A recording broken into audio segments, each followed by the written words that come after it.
What's up, everybody? Good morning. Welcome to the stream. Wait 1 second.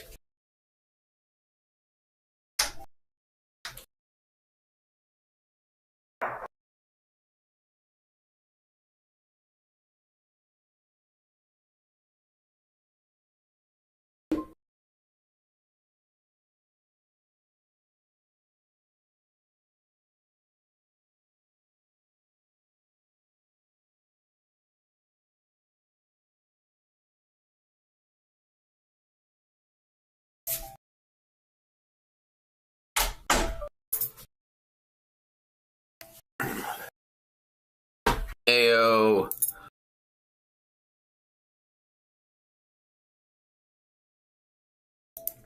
Still working on my laptop. I'm on my laptop today still. My computer is still in pieces on the floor. In the process of rebuilding everything, a new machine, all that. So I don't have all of my stuff in front of me, but that's okay. We're gonna do the best we can. I have a special stream plan. Go over some trader funding program tricks. Loading everything up right now while everybody's jumping in here. I buy new parts. Yeah, I'm basically buying all new everything now. I've convinced myself to buy all the stuff.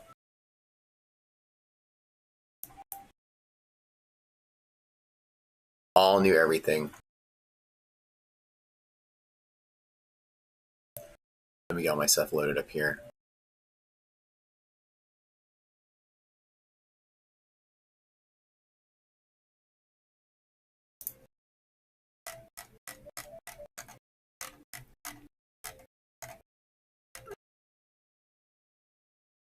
Oh, I need to load. Hold on 1 second.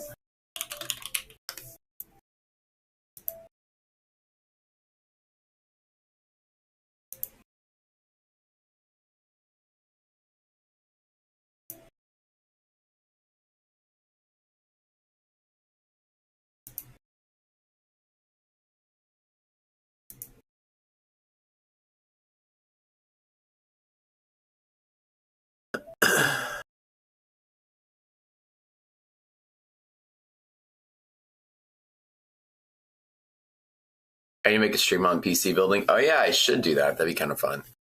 This time though, I'm just gonna get the parts, and I don't really have time to do the build. And I'm gonna take it to like Micro Center and get them to do it for me.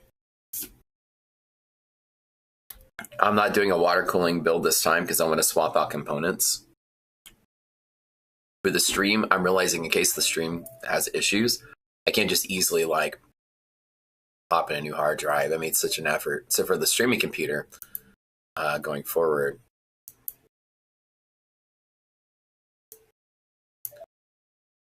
I'm just going to have a simpler system. I love setting it up though. It's my favorite thing. I ripped out all my water cooling stuff last night. I even got out scissors and was like cutting wires and stuff because I was just like, get out of here. All right.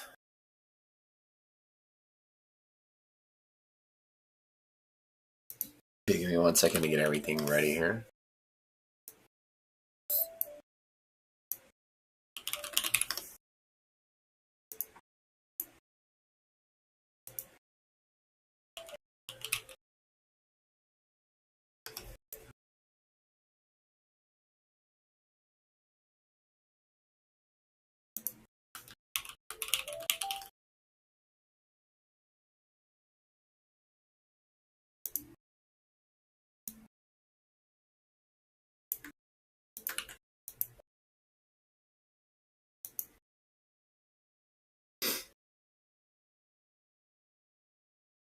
Hey.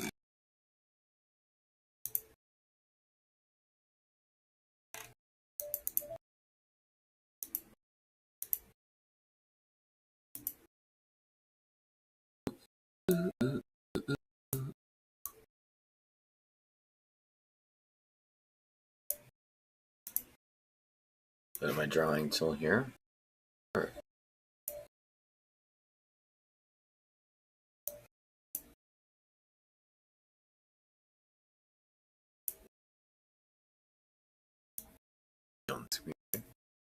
Stop throwing it. Oh, I know why it's doing this. Okay.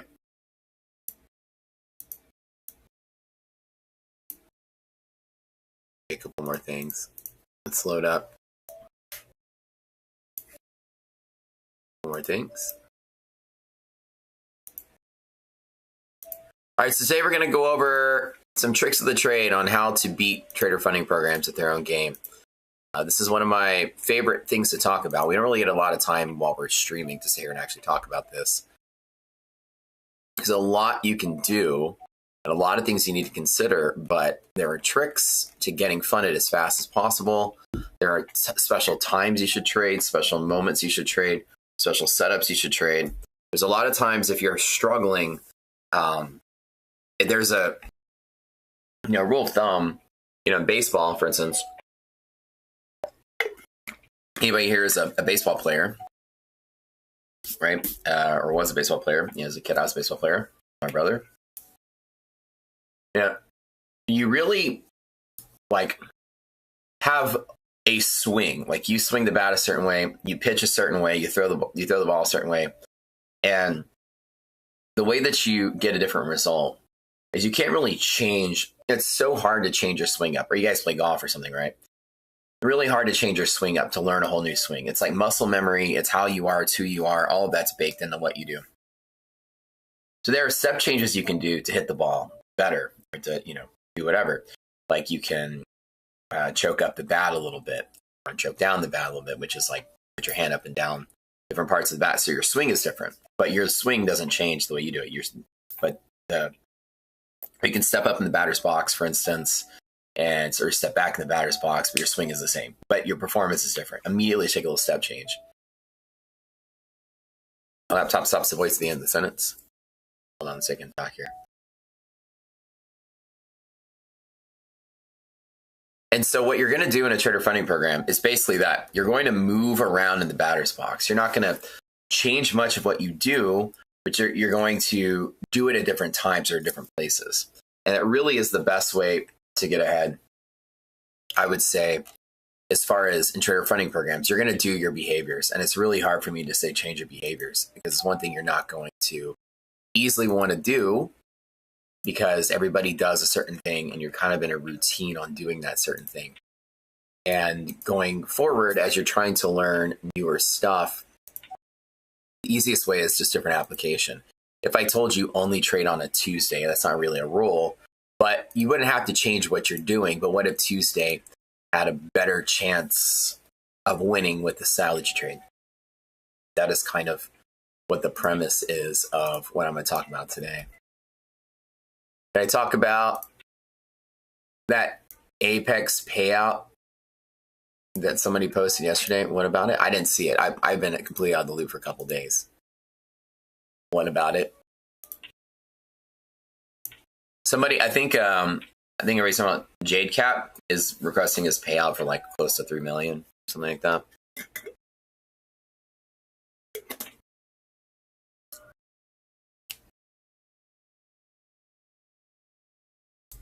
Somebody said, is the boot camp a $20 charge for the boot camp, a recurring fee? Yeah, it's a recurring fee, Michael, because it's a continual process. We keep going with the boot camp. At the end, we start over and go over again.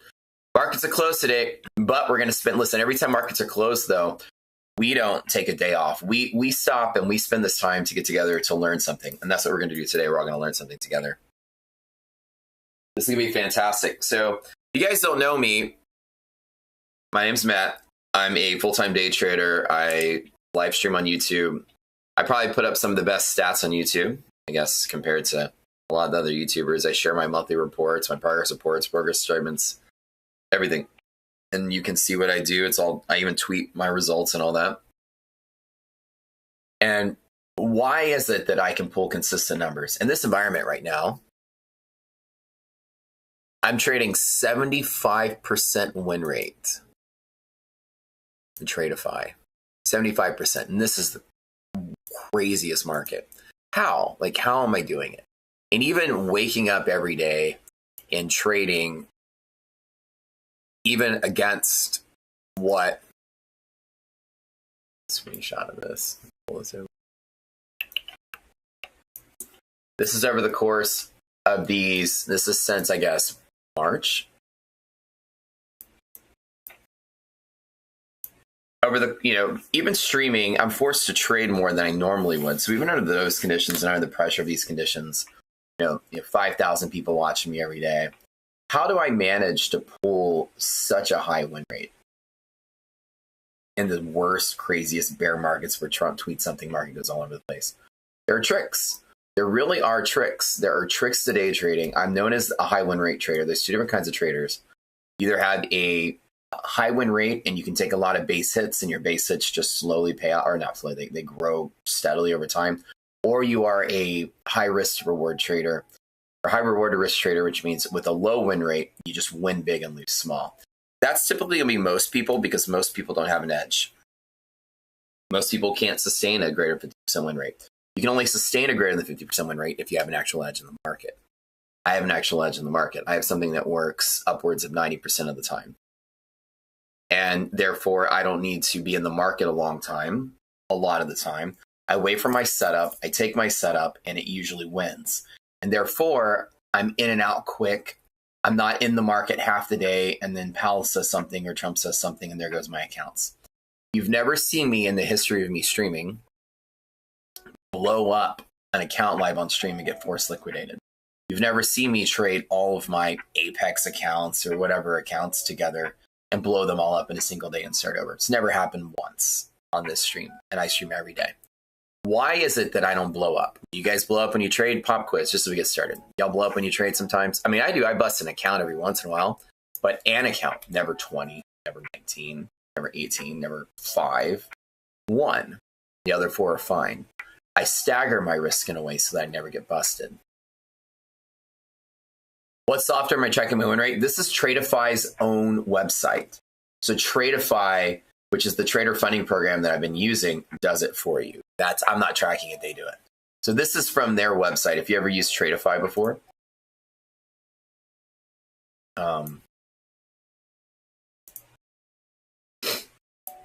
they have a program that tracks your trading performance there.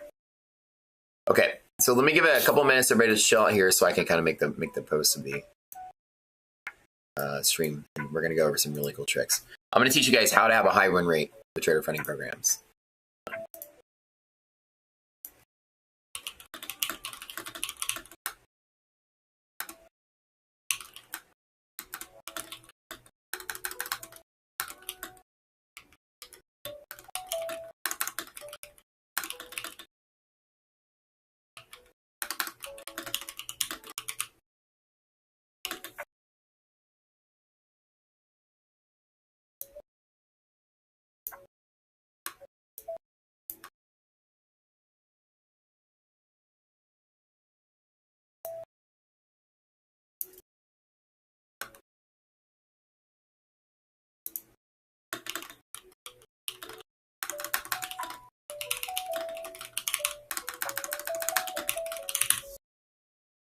And you guys during the session can ask me questions you want to know. It's a holiday. We usually have a very massive turnout of our live daily streams. So being a holiday, we're going to have whoever's around is bored. Maybe you guys are still going to work. Maybe you guys are still, maybe you don't have the day off. So every time we have a holiday, we like to sit back and turn into a lesson for everybody. All right. So how I have 75% win rate in my trader funding programs.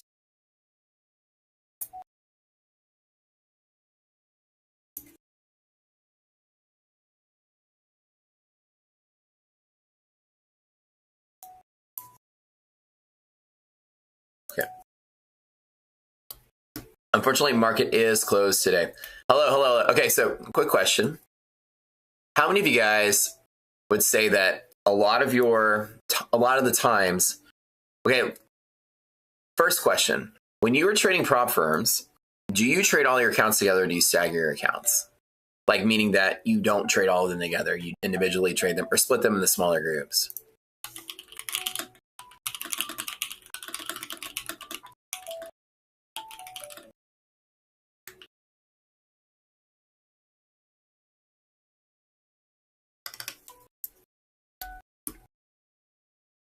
Individually trade them, probably because I taught you guys, well, maybe a lot of you, because I probably taught you guys that, but But before that, did you guys trade them together?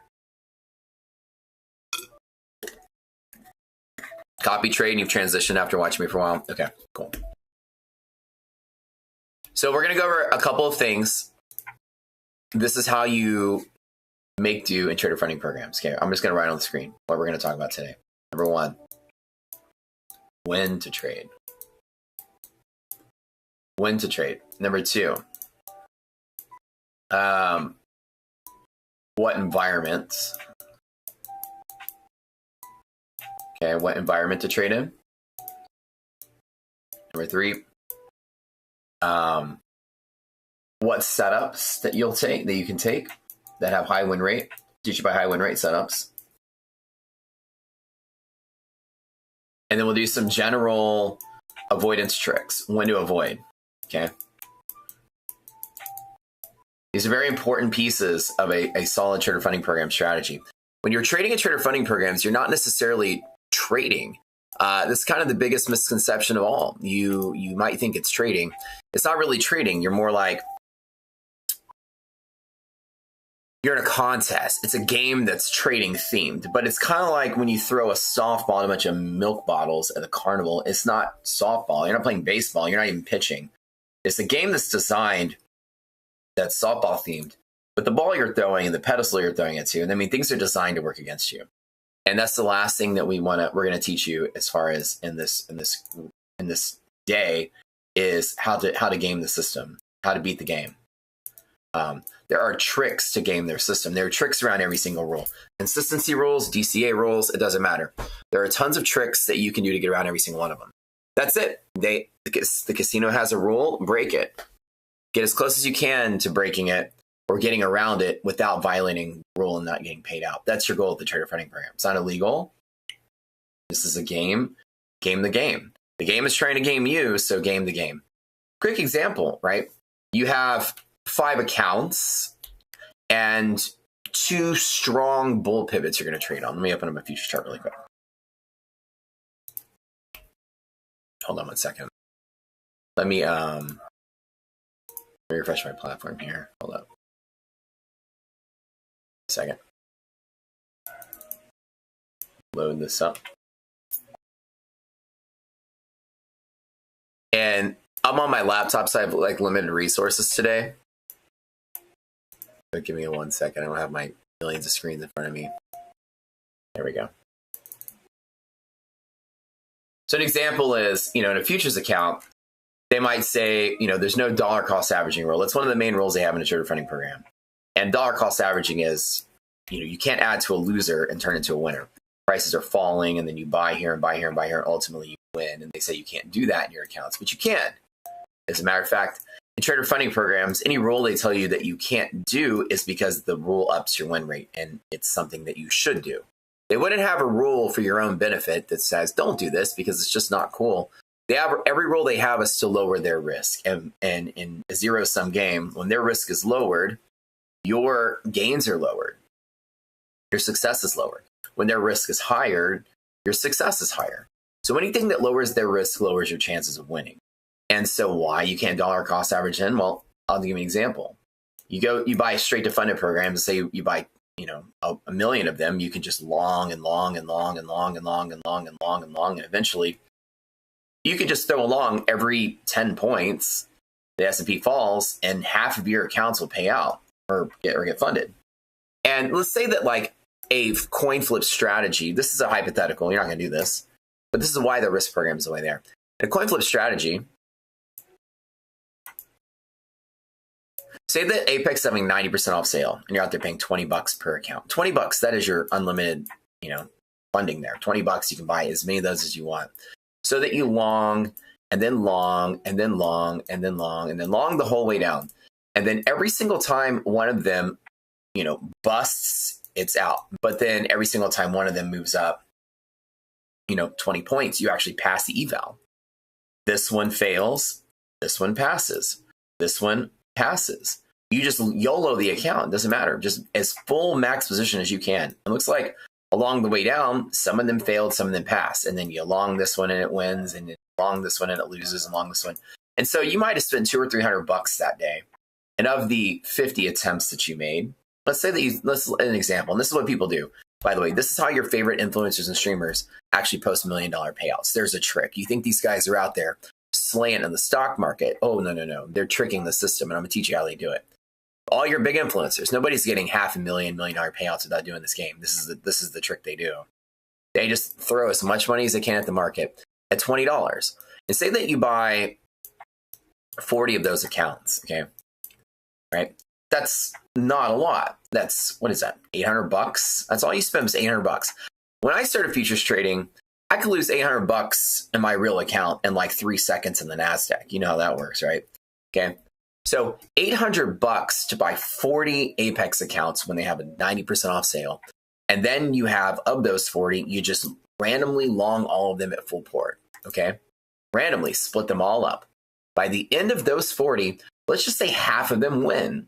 So now you have 20 PA accounts. Let's call it funded.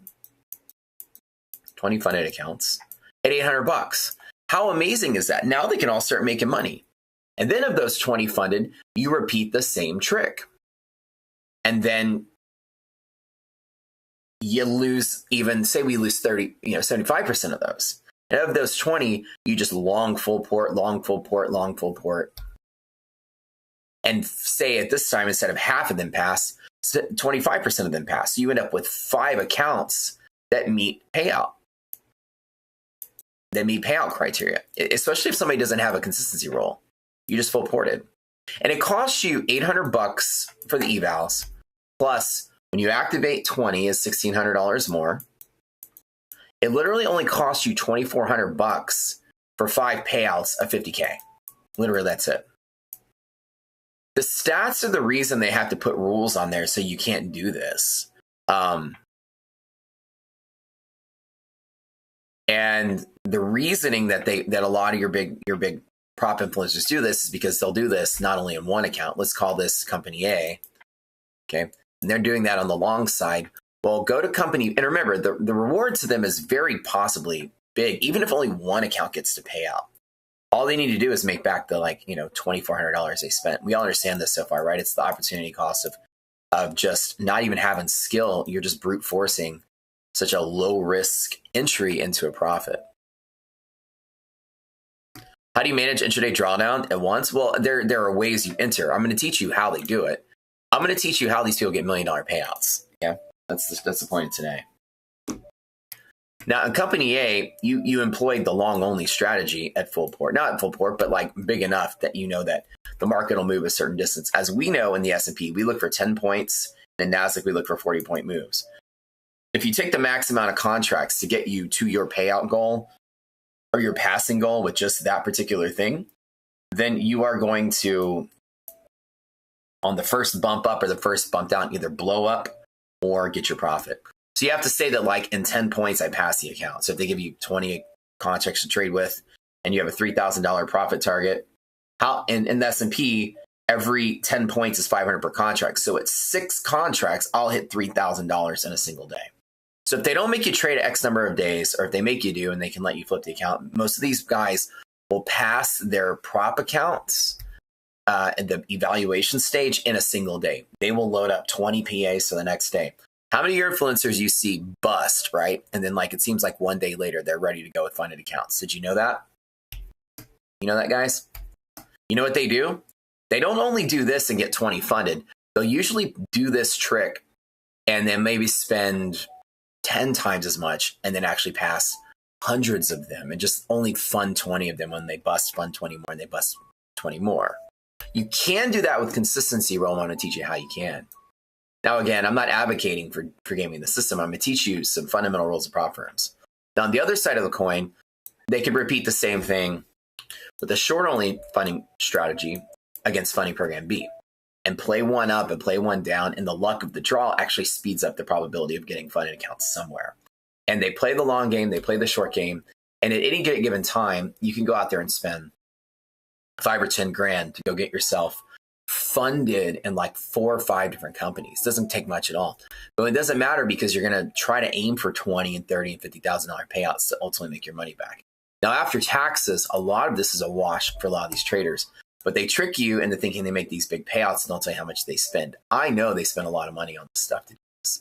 But the point I'm making with this is that it doesn't really take a trading strategy to get to making big money with the prop firm. It takes a math strategy, in which what these folks are doing is taking the opportunity of a $20 account or $100, $120 total to get a chance at an account paying you thousands.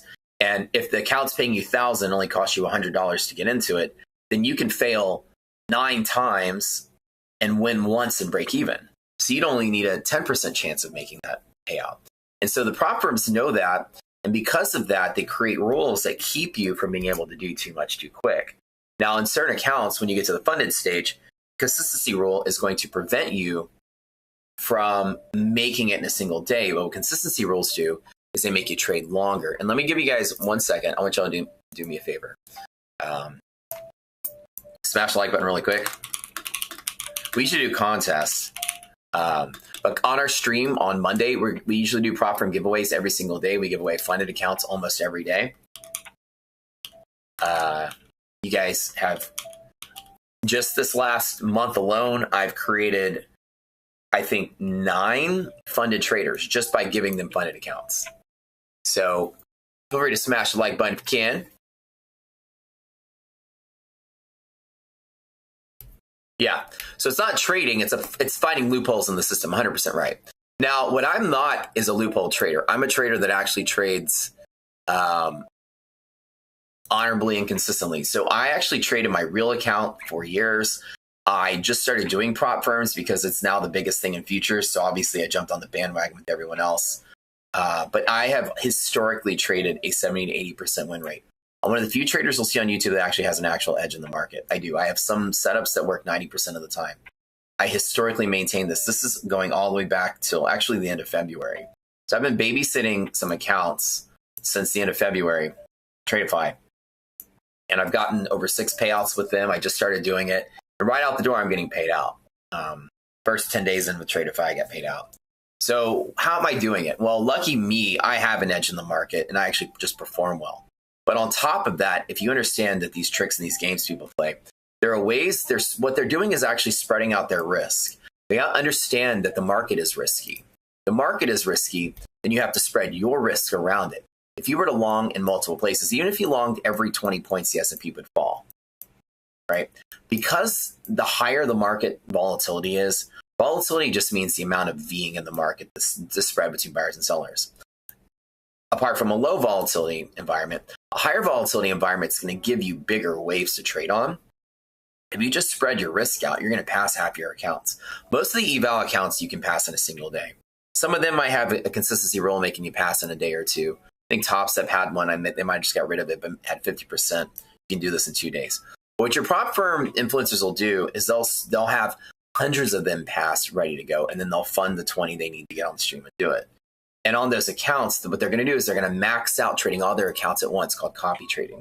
They're going to copy trade and just go in and try to go in there and trade all their accounts at once at their favorite pivot. Why are they going to do that? At max risk, max exposure at one pivot, long or short the market. You know why? You know why they do that? And why they trade off screen? How many prop influencers do you know, maybe name some people or don't name some people, that somehow are trading one account on stream that maybe busts and blows up, but then on their Twitter, they post, say they're trading like, I don't know, Apex on stream. And then they blow everything up. They traded all their 20 accounts here. They tried to short the market, went against them, they blew up. But then they go on Twitter and they're like, oh, but I made, 60K on my funded account today. How many people do this? But they trade on stream, they lose, but then they're somehow trading some other prop firm off the side and they post that win.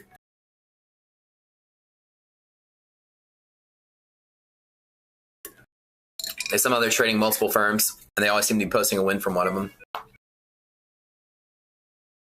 Does this make sense? A lot. So they're doing 2 different forms of arbitrage trading. Now, this is what you're going to hate to hear. They're tricking everybody twice. Arbitrage trading. So what arbitrage is exploiting the difference in 2 different markets. Example. If I found a certain thing that I can buy over here for like $1, but I found out that in Japan it somehow sells for $2, then I can buy all of it here and go to Japan and sell all of it there and make $1 each time. I'm just basically getting free money. So did you know they have a free money printing system? Shared funding programs, an absolute free money printing system. So not only is it take a little bit of money to load up funded accounts in like 4 or 5 different firms, but what they do is they max their risk here and trade. Because as a live streamer, I'm going to tell you this. You may not know, but half of you probably follow my trades and trade when I trade. I absolutely advise against that. Legally, I must advise against that. And also, ethically, I think I should never advise for that. I think it's dumb to follow someone's trades, yet half of you guys are going to watch somebody on YouTube and follow their trades and do what they do. Because that's life. Half of you are lazy. It's okay. That's the way it is. You shouldn't be copying somebody's trades on the internet, but whatever. So if I go in full port, max YOLO right here on this account, and I long it, and then I'm going in there and doing the same thing, copy trades and another account and shorting it, not even full port, just enough so that the day's range or that the volatility doesn't blow up the account. Say the example that your average volatility is 20 points in the S&P. So I just need something that doesn't die within 20 points. A position size big enough to get a big gain, but small enough that 20 points doesn't blow up both sides. And in company account A, all long, and company account B, all short, with all of my accounts copy traded together. Okay. As the market is oscillating up and down the 20 points, my position size is such that I don't blow up. Say if you have a $3,000 drawdown and you're dead in whatever account that you're trading the S&P. Well, every 10 points is 500 contracts. So it's up and down 20. Every 20 points is 1,000. So I need less than 3 contracts so that the volatility doesn't shake me out in both of them. I'll long all of them at the same place in one account. I'll short all of them in the same place in another account with another firm, and I'll sit. And then if something happens, all of them make profit and the other ones bust, and it only cost me $2,000 per company to go. Yet I'm sitting on $50,000 in possible realized profits that are only not coming in my pocket because of the consistency rule and the time and market rule. And then all of a sudden from there, I just got to figure out where to go. Now, at the same time, arbitrage number 2, because basically they're trading the 2 low risk environments against each other. The risk to reward is really big. Reward to risk is really big. So they're trading short in one and long in the other. Number 2 is when they show you something on screen and that's the account that wins. Oh my God, everybody's happy. Everybody made money. And so I call this influencer arbitrage. They're actually playing you. And the influencer arbitrage side of things is as follows. If they win big, it is hype. All of you won big if you followed their trades. Everyone won big. Everybody saw them win big. They celebrated. The stream was fun. Everybody had a good time. If they blew up, so did half of you. And then at the same time, they're marketing their affiliate code. So whatever $2,000 they spent to long this one and blow up and short this one and win, the one that blew up cost is immediately offset by the 50% of suckers that blew up with them that re-upped with their code. Some of these influencers make more in a week of selling prop accounts than you do in a year of your salary. So the idea is that they're not going to come out and admit what they do, but they found a money printing machine. And I just started giving out my prop codes to people. I never really did this until a couple months ago because it's a money printing machine. I'm not even tell you how much I make, but it's a lot. It is a lot. I have freaking supercar money falling into my lap every month. It's stupid how much people buy prop firms. So the people that are trading here don't even care if you blow up or not. Their goal is to look as flashy as they can. And when they blow up, they make money. When they make money, they make money. And they're playing both prop firms against each other. So they always have a good one to tweet about that you maybe didn't see on screen, or they'll tweet the one they saw on screen. And therefore, they can't lose. The cost of this is merely a couple thousand, $2,000 to $5,000 a day. A lot of these people are popping 50 to 100K, like, a week. It's not much. And so they can't lose a lot of the times. And if you have and it only works if you have a big enough influence to have influencer arbitrage. You need to offset whatever it costs you per day on these accounts by the amount you make in your prop firms. A lot of these influencers, like I said, will be making, $3,000 to $5,000 at least a day. the normal ones will, and the bigger ones will probably make more. Some of them have 20K days in their sales. And the point I'm saying is that what you see on the screen is not necessarily how you're going to beat this program. That's not you. What you see people doing is not you. Number one, I'm going to teach you the rule right now. One thing that I do that completely takes me to payout. I don't play the arbitrage game. I'm trading Tradeify now and nobody else. I'm trading one account at a time and posting one company at a time and posting one company at a time so you guys can follow my journey. My trade of 8 payout is, or my goal with my Tradeify payouts is to make 100K and then 150K so I can get maximum $75,000 funded account that goes live, like a live funded account. I already got live funded with the Elite Trader funding. Now I'm going to get live funded with Tradeify, which means they give me real money to trade. I'm so good at whatever they do, they want to give me money. That's my goal. My goal is not to play the arbitrage system. My goal is not to play the arbitrage game. My goal is to maintain a really high win rate, my 75%. This is my cumulative P&L. It's been growing like exponentially since I started doing my Tradeify. You guys remember my couple of losing days in there. And then lately I've just been rocketing up. My goal is different. My goal is to actually beat the system itself and show you guys ways to beat the system. If you don't have, 10 grand to throw at this every week to play the arbitrage game. If you were to trade two firms against each other, one long, one short, and employ a pseudo martingale strategy, which means you're just adding to your risk as it falls, you're not really losing much. And I'm going to tell you why that strategy works for the prop firm influencers, because they make enough money from the sales that it only costs this much to arbitrage the firms against each other. And you're not going to be able to do that because you might not be able to buy 100 Apex accounts in a day, but they will because of the infinite money glitch of them losing, providing them money that comes in their pocket. Did you guys know all of this? It's it's an exponential machine. The more people that watch the stream, the bigger the money is that comes into them, and the more accounts they can arbitrage against each other, the more big payouts. Some of the influencers out there I know are posting, I've got 60,000 here and 40,000 here and 100,000 here. They're getting free money from their sales, and they're going in there and just playing the prop firms against each other. And that's something that you can only do if you've got tens of thousands of people that follow you. It's the same thing as that you can't pump and dump a penny stock unless you have 500,000 people listening to your call outs and buying it after you buy it. There's a trick to using your influence to make money, and a lot of people are doing that. So when I trade, I do it whole. I don't play that game because I don't do the things that they do. Number one, and you'll see me do something different. I don't do arbitrage. I don't trade prop firms against each other. I only trade one firm, and that's it. And a lot of you guys, that might be you. So you're trying to mimic somebody's behaviors, mimic mine. This is what actually will help you. I trade one firm. Number two, I never, ever copy trade. Never copy trade. I never put all my risk in one basket. Why do people copy trade? That scheme was invented by prop firms themselves. Let me tell you something cool.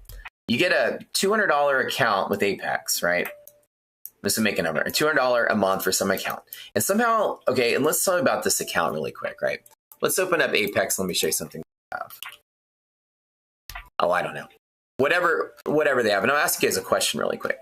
So the Apex 100K account has it's $200 a month, 207. They have a $6,000 profit goal, and they have a $3,000 trailing drawdown, and it's for what they call a 100K account. Okay. So, quick question: this 100K account that they're selling you, is it really a $100,000 account? Somebody says TPT is great. You're going to be using them. TPT and Tradeify are the two big dogs in the space right now. I would recommend both of them till the end. Also funded next is a new Forex group coming through, and I'm going to start working with them as well. They're new, but they're moving into futures. They're one of the bigger ones, Forex. Yeah, is this a $100,000 account? Number one, the marketing of you are now funded with $100,000. How many people say like I'm $1 million funded trader? It's all bullshit, right? These are sim funded accounts. Sim funded is not real money. You're not given anything. This is just paper. Paper is fake. They could call this $1 million account. Doesn't matter. It's $1 million account or $1 billion account. Your account is actually this. it's a box that you start at 0. And if you move to minus 3,000, you're out.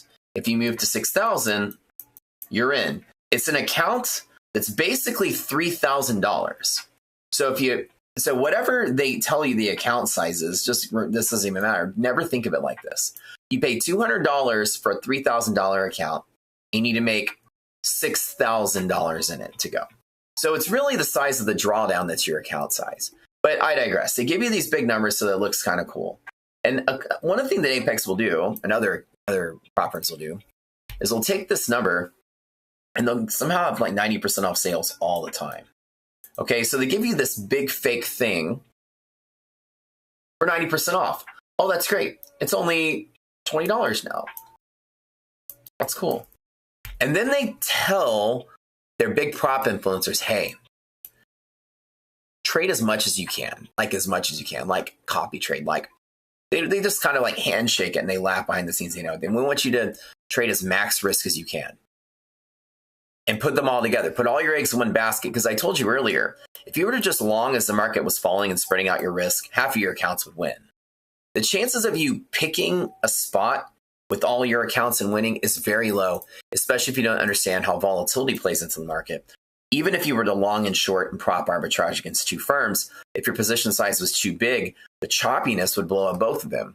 So you'd have to make your position size small enough to avoid the chop. You guys don't naturally know to do that. I'm going to teach you in this course today how to do it. If your position size is too big, the chop's going to blow you up. So the chances of you putting all of your accounts in one place and getting the trade right is practically zero. They know this. The way that they pull you into this addictive system is they sell you the $200 account at 90% off for $20. Okay. And it's a fake account that doesn't mean anything. It is a big empty box. It is a $3,000 account, right? We already determined that. And then they told you you can buy 20 of these things because you're like, oh, I can buy 20. So now you paid $400, but you didn't pay $400 for a $60,000 account. You got 20 accounts of 3,000, and then they tell you you can copy trade, and your influencer's copy trading and trade them all together. So now you spent $400 on 3,000 times 20, but they're copy traded. So it's actually not 60,000. It's again 3,000. Because if you're trading them all at the same time, your limit is still the same for twice the price. It's the biggest marketing scheme ever in trading. They had a price for something, $200 for a $3,000 drawdown, that they convinced you dumminess to buy it for twice the price. That's exactly what they're doing. Do you guys see this right now? We all understand this so far?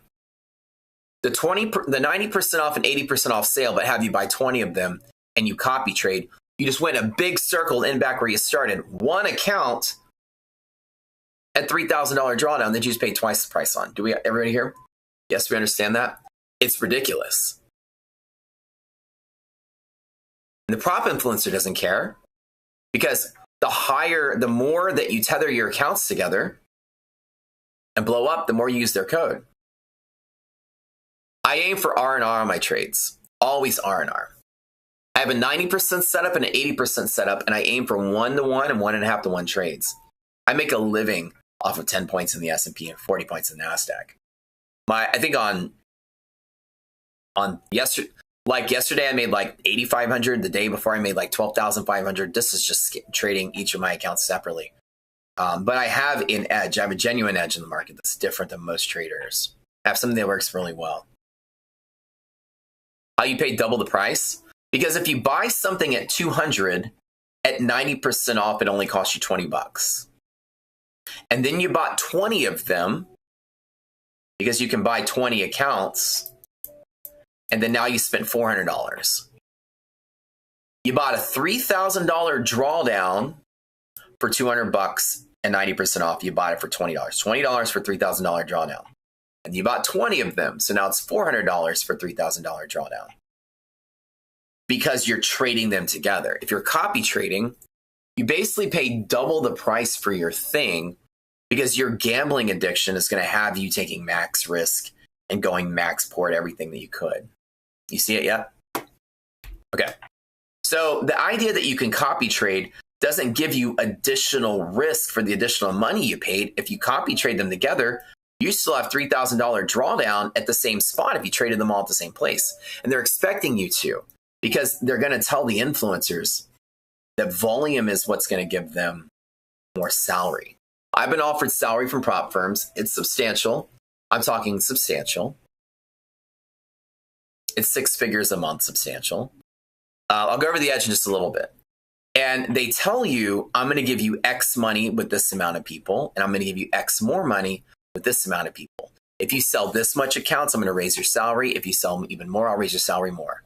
So the prop firm arbitrage influencer now knows their goal is to get as many people to blow up as possible and get as many people addicted as possible to keep that machine churning money for them. So of course they're going to copy trade.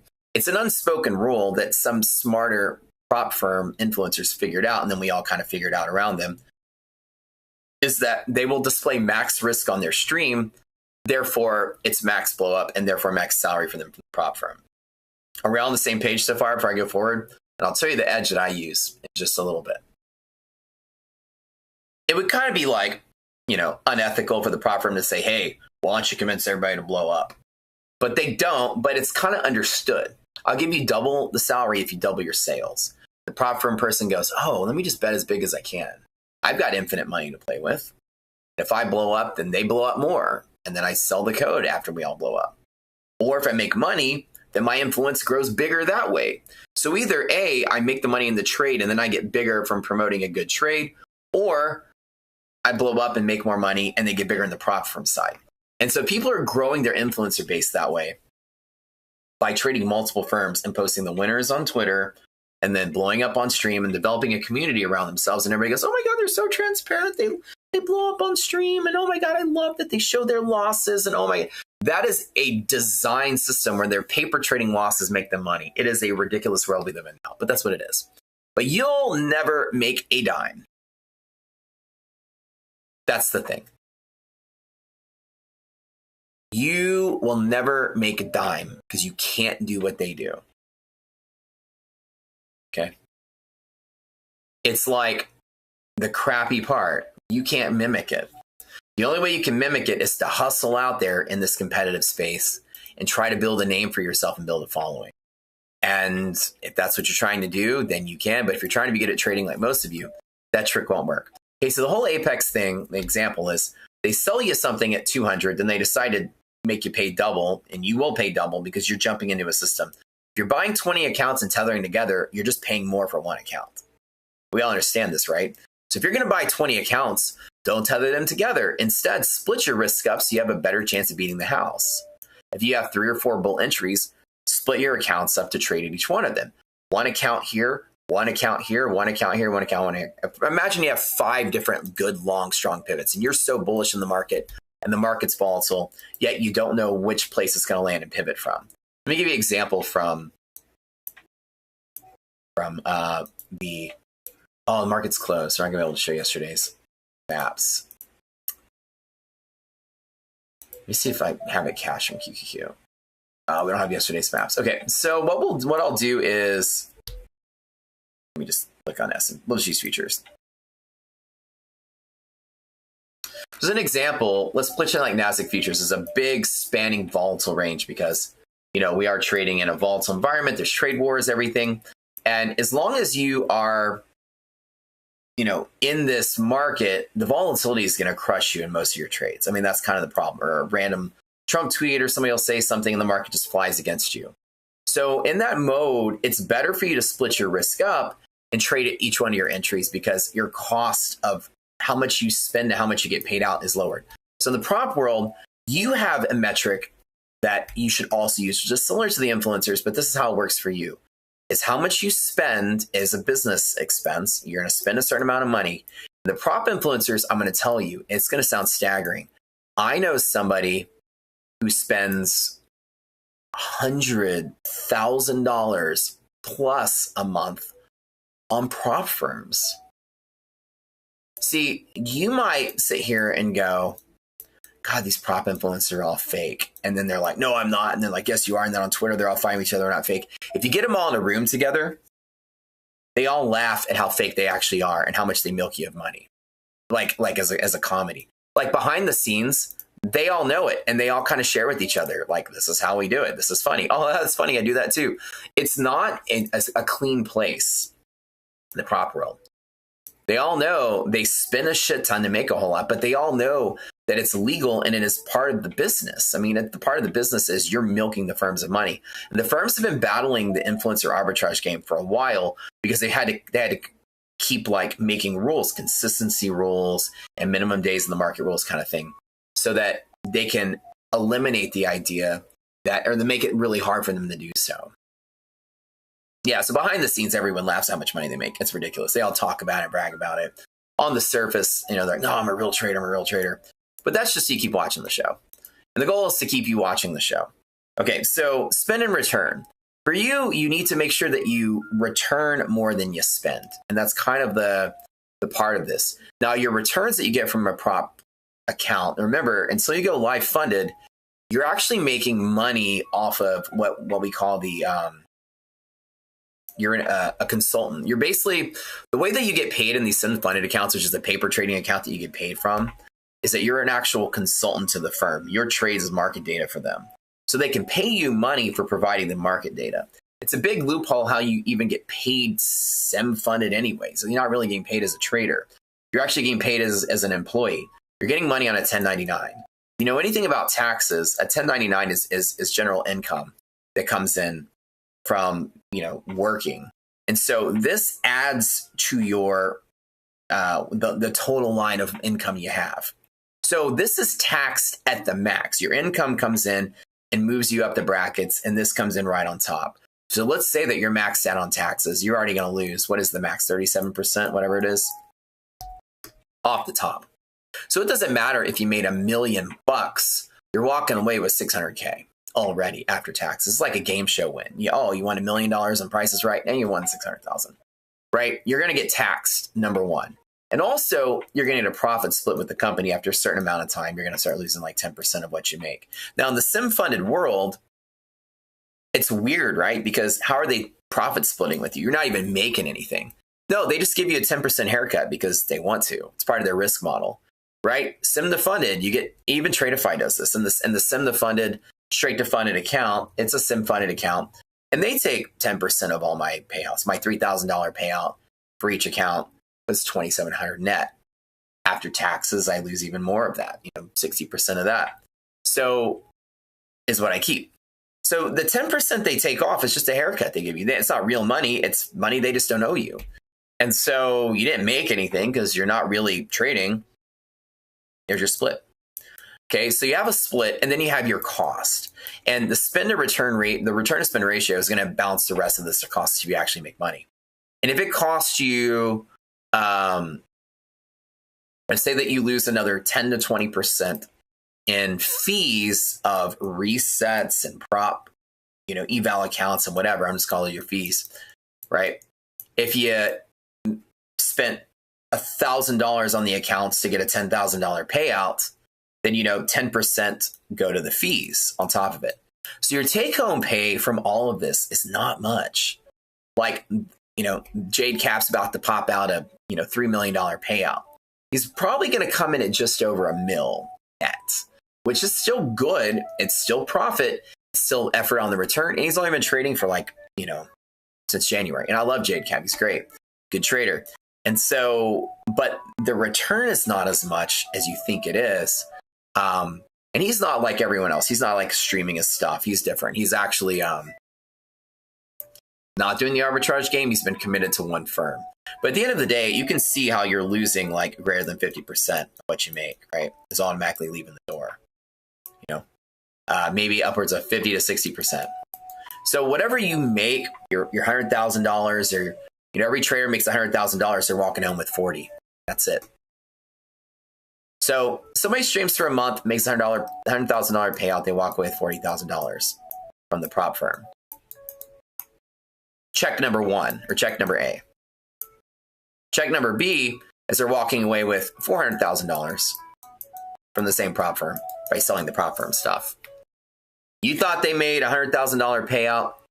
They did. They actually made 450. Well, this also will be taxed too, but that 400 actually becomes 200. So yeah, they're a lot of these prop influencers are making ridiculous fortunes from the prop firm after taxes, but the payout portion is such a significant smaller portion of their income. Did JCap get paid out yet? I don't know. I haven't been. My computer's all busted on the floor. I took it out and took it apart. So I haven't been following the Twitter saga, but I think on Friday he requested his payout finally. So let's hope he gets it, right? Because, Apex has been getting a lot of heat lately. Okay. So anyways, you guys understand that the whole system of what you watch is just basically designed to not care if you lose. Are we on the same page there? Now I'm going to tell you how to win. Despite all that. You guys understand what I'm saying, right? The system that you're watching is not something you should emulate. You're watching people pump and dump their favorite penny stock, and you're the sucker that goes in and buys it. They're making the money, not you. It's a pyramid. The people at the top of the pyramid with all the influence make all the money. Okay. And so that's what I'm trying to basically say. And the unspoken rule is that the more sales they do, the bigger the salary they get.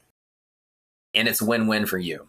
Again, I'm going to repeat. If you blow up 20 accounts at once, so does everyone else, and you make a fortune from the sales. If you spend all your money on an account and you make a whole lot of money, then you get a big payout, and you can brag on social media about that, and you might get 20 more people watch your show tomorrow to jump into your addictive loop that you've made. And it's a very cool thing, and that's what everyone out there is kind of doing. Now, I don't do that, but it's an infinite money glitch, and I don't think it's going anytime soon. What you have to do is you can't go learn from these people. Don't at all buy their course. You're ridiculous if you do. Some of them are teaching courses, running Discords, whatever. You're not going to learn what they do. It's just like a pump and dump penny stock room. Hey, join my Discord. We teach.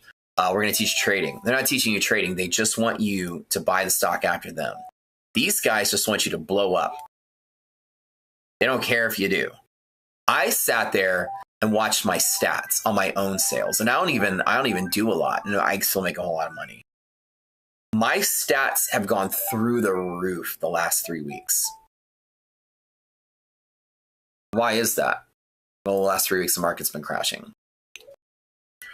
On the days that the market collapses, even though I'm not blowing up, there are still people that are blowing up, right? All over the place. I have, on the days that we're getting circuit breakers, I tripled my affiliate sales that day. The first moment somebody sees that, you just have to be not like a paint chip eating moron to go, oh my God, there's something here. Anyone can see that trend. Holy shit, when markets are crashing, I'm not making a lot of real money in my trading accounts because I'm not trading a lot. But man, I'm banking in the prop accounts. You know what I mean?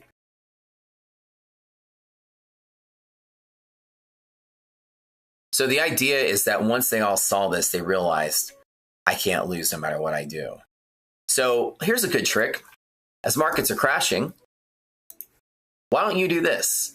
As a big influencing trader, buy accounts, of company A, company B, company C, and just as the market's falling, you're going to long in count 1 and 2 and 3 and 4 with company A, and market's going to keep falling and keep falling, keep falling, keep falling, keep falling.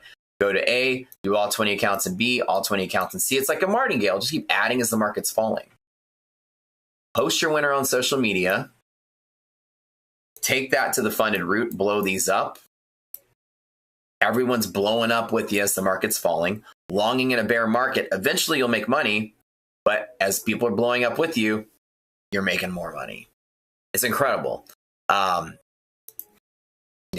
So like I said, somebody said, you're not going to be able to do this. And the trick is to always give you the impression that they're transparent. And that's the sad part. Yeah, they are transparent, but the transparency is what's paying. And they're not transparent about the business model they have. They're transparent about letting you watch them lose. And that's okay because losing makes money. We've already determined that. You're their liquidity. Yeah. Okay. But is the review function on the course disabled or you need to be Pro Plus to leave a review? No, you don't need to be. You have to go to my purchases and it should leave a review function. The leave a review is there. How many accounts I get a sales credit a month? Curiosity. Alpha, can you rephrase that? I didn't understand your question. So what you guys are going to want to do as traders is number one, is never copy trade. This is rule number one to making it here. And my Tradeify accounts, the 5 accounts I have now, aren't the same 5 accounts I had in February. I'm sure I've rolled each one of them over at least once or twice. I'm not trading an account number 500 with those guys. They're still in the double digits. But what I'm saying is I'm trading in 5 accounts, and 4 of them might make money one. Or let me give an example. If the market's really crazy and there's a lot of risk, I might choose to just trade in 1 account instead of 5. If 1 account takes a loss, the other 4 are there to buffer. If I'm trading a bunch and the market is falling and I'm trying to aim at 3 different long pivots, I'm going to trade all of them. Say I have a long pivot option there, there, and there. Well, instead of taking my 5 accounts and just picking which one and putting all 5 at them, the trick that I do is I spread my risk out, which is, if you think of everything I'm going to say now, think of the opposite of what the influencer was doing, or in the earlier example. They're trying to get you to consolidate your risk for maximum exposure, maximum blow up potential. So you do the opposite of that, spread out your risk. Trade 1 of your accounts here, trade 2 of your accounts here, trade 2 more of your accounts here. If I do all of this and 1 of them just happens to blow up, 2 of them take a loss, the other 2 take a win, ultimately, my cost of that is I have to pay to re-up 1 account. 2 of them live to fight another day, 2 of them put a win, and maybe the win was bigger than the loss, and overall the net was a win for the day. If you treat your overall gain with the prop firm as your overall account size, and that's a win for the day, it doesn't matter if you won in 1 account or 4 accounts or 0 accounts. As long as you won for the day, it's all that matters. And as long as what you spent was less than what you won for the day, then you're profiting from the endeavor. How many accounts to buy using my code? Like I said, dude, we pull in like 6 figures a month, and we just started. So, but what I do with the money that we make is I buy you guys funded accounts with it and give them away every day on the stream. I've convinced the prop firms to give me 40 accounts to give away every month between a lot of the majors. And then with the rest of it, I go out there and I buy prop accounts to give to you guys. So from that, and this is not including salary, I've been offered 6-figure a month salaries. I'm being offered 2 salaries right now by 2 prop firms. It's crazy. Salary, just a base salary. Here's a salary, by the way. And so there's enough money to go around in these firms. And I'm one of the smaller ones at 6-figure a month. I'm one of the smaller guys, trust me. But what I do with it is we try to stimulate, giving back. We give out a lot of Rocket Scooter memberships. We give out a lot of stuff. Every day on the stream, I do giveaways. We'll do prop firm giveaways every day. And I go out there and I'll buy funded accounts for you guys. These things cost a couple $100 each. So, and then we take the rest of the money that we make. And so I'm the CEO of the company Rocket Scooter. We're a trading platform. And so I take the rest of the money that I make and it comes into the company. And I just basically pay the employees' salaries with it, develop more stuff with it. So when you guys support us, you're not out there buying me Lambos. You're actually supporting the development of a trading platform with some really cool stuff in it.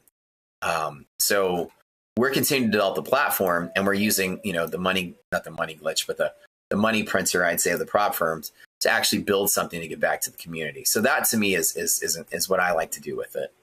I actually do very well trading. So what is a profiting endeavor to be part of the prop industry? It definitely is good for me and better for me to, create something with that money instead of just indulge with it. Like I said, I've lived the rich lifestyle for many years. I have all the cars, I have all the house, I got all the girl, I got everything. I get the bottle service, first class flight level life. Okay, I've already been there, done that. It's boring to me.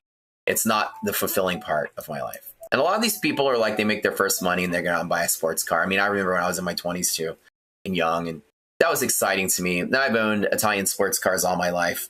And yet you don't ever really see me tweeting pictures of them or making that a focal point of my stream. It's not really something that it's exciting to me. It's only exciting to you if you're new to it. And I can always smell new rich from a mile away. Trust me. When I walk up to a club, they park my car. The doorman lets me walk in because he knows me by my first name because the week before we spent 50 grand at a party. And this is what it's like. But yet you don't know that about my life because I don't out there in front it because it's just the normal part of our day now. It's not ooh, look how cool I am now. Everybody watch me and look how cool my life is kind of. That brings sales to you. People see that trader porn lifestyle and they love it. And so a lot of people are still in that mode of I want to make money, indulge it myself. And, that's totally cool and it's all power to them. But what it does is it gives you a false sense of what you can achieve in this world. It's not really what you're looking to do. You know, once you make money, I know a lot of you are probably very wealthy. Once you make money and make a lot of money, the last thing you're going to go do is go brag to everybody and tell everybody about it. Like I said, when I go to the club, I can smell new rich from a mile away. Guy walks in, you know, with a grill and a chain and a Rolex and's got expensive this, Givenchy everything, you know, like whatever he's wearing, everything, and just looks rich. Like everything shining on a dude walks in the bar and you're like, I know this guy's trying way too hard. You know, the richest people I know will walk in the, you know, a store with Crocs on and basketball shorts, you know. When you make a lot of money in this world, the last thing you're going to do is brag about it. The more people that know about it, the more people are going to take it. The real rich will tell you they're as quiet as can be about the money they make. So another rule of thumb is just to note, the louder somebody is, either the newer they are to the wealth game or they're just ignorant to understand. They've never played the game. The richer you are, the less people are going to tell. I'm so shy. When I go to people's houses, I'll park down the street. I don't like walking up and everyone's like, oh my God, check out your car or whatever. I've always been shy and timid about sharing wealth, other than going out and having a good party one thing. But when my friends get together and they're all very wealthy, the last thing everybody does is talk about, you know, the new airplane they bought. One of my friends has so much money, he has a tank. He bought a giant car garage that holds all of his sports cars. And he just bought a tank, like a real tank. You can drive it around. It's incredible. Like, and then of course, you know, they'll brag, I just bought a tank or whatever, but it's not like, you know, these guys are stupid rich, and yet they don't walk around and you would know it. They're not posting on social media how rich they are, kind of thing. Or would you drive a tank around? Yeah, like for publicity stunts. He does it now. Like he's a doctor, but he does it for publicity stunts. So people like hire him in his tank to come at some event, like they're opening a new something and the tank is in the parking lot. It's so fucking hilarious to see him do it. So he drives up in his tank and it's just sitting there. Yeah. But anyways, okay. So just be careful out there. The impression, the illusion of rich that comes from big profit payouts, that comes from, you know, copy trading and all this stuff is not really where you're going to make your money. You guys are in a different boat. And again, I'm not knocking it either. Don't think I'm throwing shade at my friends. If I were to walk up to every one of these folks that do it, I'm going to pat them on the back and just be like, that's pretty impressive. You figured out the system. I figured out the system. I just don't do it. But I wouldn't ever knock somebody by legally making money in a good way. Everyone out there is hustling to make a living. And I would probably sit there and laugh with them about how dumb you guys are. I mean, that's kind of what it's like. And so just remember, in the prop game, you don't win this way. The way that you win has got to be, it's a little different. Okay. So, hey, Matt, I know you make money. Question, how much your members are making. I don't hear much about them or how they're doing on your stream. There's a P&L channel. One thing that I don't do is I don't really kind of like spend a lot of time bragging about how good my traders are. A lot of people that do well that run groups or run communities really love to parade or tweet about their best winner or their best whatever. This guy made a payout, this guy made a payout. It makes them look better. I actually don't at all. I'm so different when it comes to everybody else in the space. I don't really look. I don't even care. I care that everybody does well, but I don't even pay attention. But it looks like people are posting their stuff here. And you can always go back and see what people do. I have hundreds of people paying out, funded, whatever. It's all here. Rich trader. Daddy Rich, only Evans posting, Futures Trader. I mean, look, you can go on the P&L channel and everybody's just posting what it is they do. So I've got a lot of people in our group. And in the Rock Scooter group, I've got 2 really famous celebrities. I've got a bunch of athletes. I got a bunch of people that are like really, really rich that are trading that you wouldn't know who they are. And I can't tell you who they are. But like, you know, it's funny who's a day trader. It's kind of like the craziest thing. So there's a lot of people that do very well, I'm sure, but you'd have to ask them, of course. But most of your people that run rooms are going to tell you, oh, I got a ton of millionaire traders and this and that. But I'll tell you, I think of all the groups out there, I think we produce more winning traders than anybody. High win rate traders. The loyal following we have has been just killer. We have 0 bad reviews online, literally 0. I've been in business since 2016. There's not a single bad review about what we do. And it's weird, right? You think that after 8 years of people sucking, somebody would go out there and say something. Well, they haven't. And that's good. It makes me feel statistically that we're probably one of the better ones out there as far as producing winning traders. Now, I'll tell you, everyone here has their own opinion. And I don't like to use that as a sales point. I think that's kind of silly when people also do that. I probably could go to the P&L channel and grab, oh, this guy made 100K this day. One of my traders had $1 million options play earlier in the year. I can probably go take pictures of that and tweet it and grow my sales. But I always found it to be a little dishonest, right? Not really what my goal is out there. To make that a focal point of mine is how much of my members making. I kind of go off the feedback of the reviews and try to tailor stuff based on the merits of its own self, like how good is the course and how good is the material.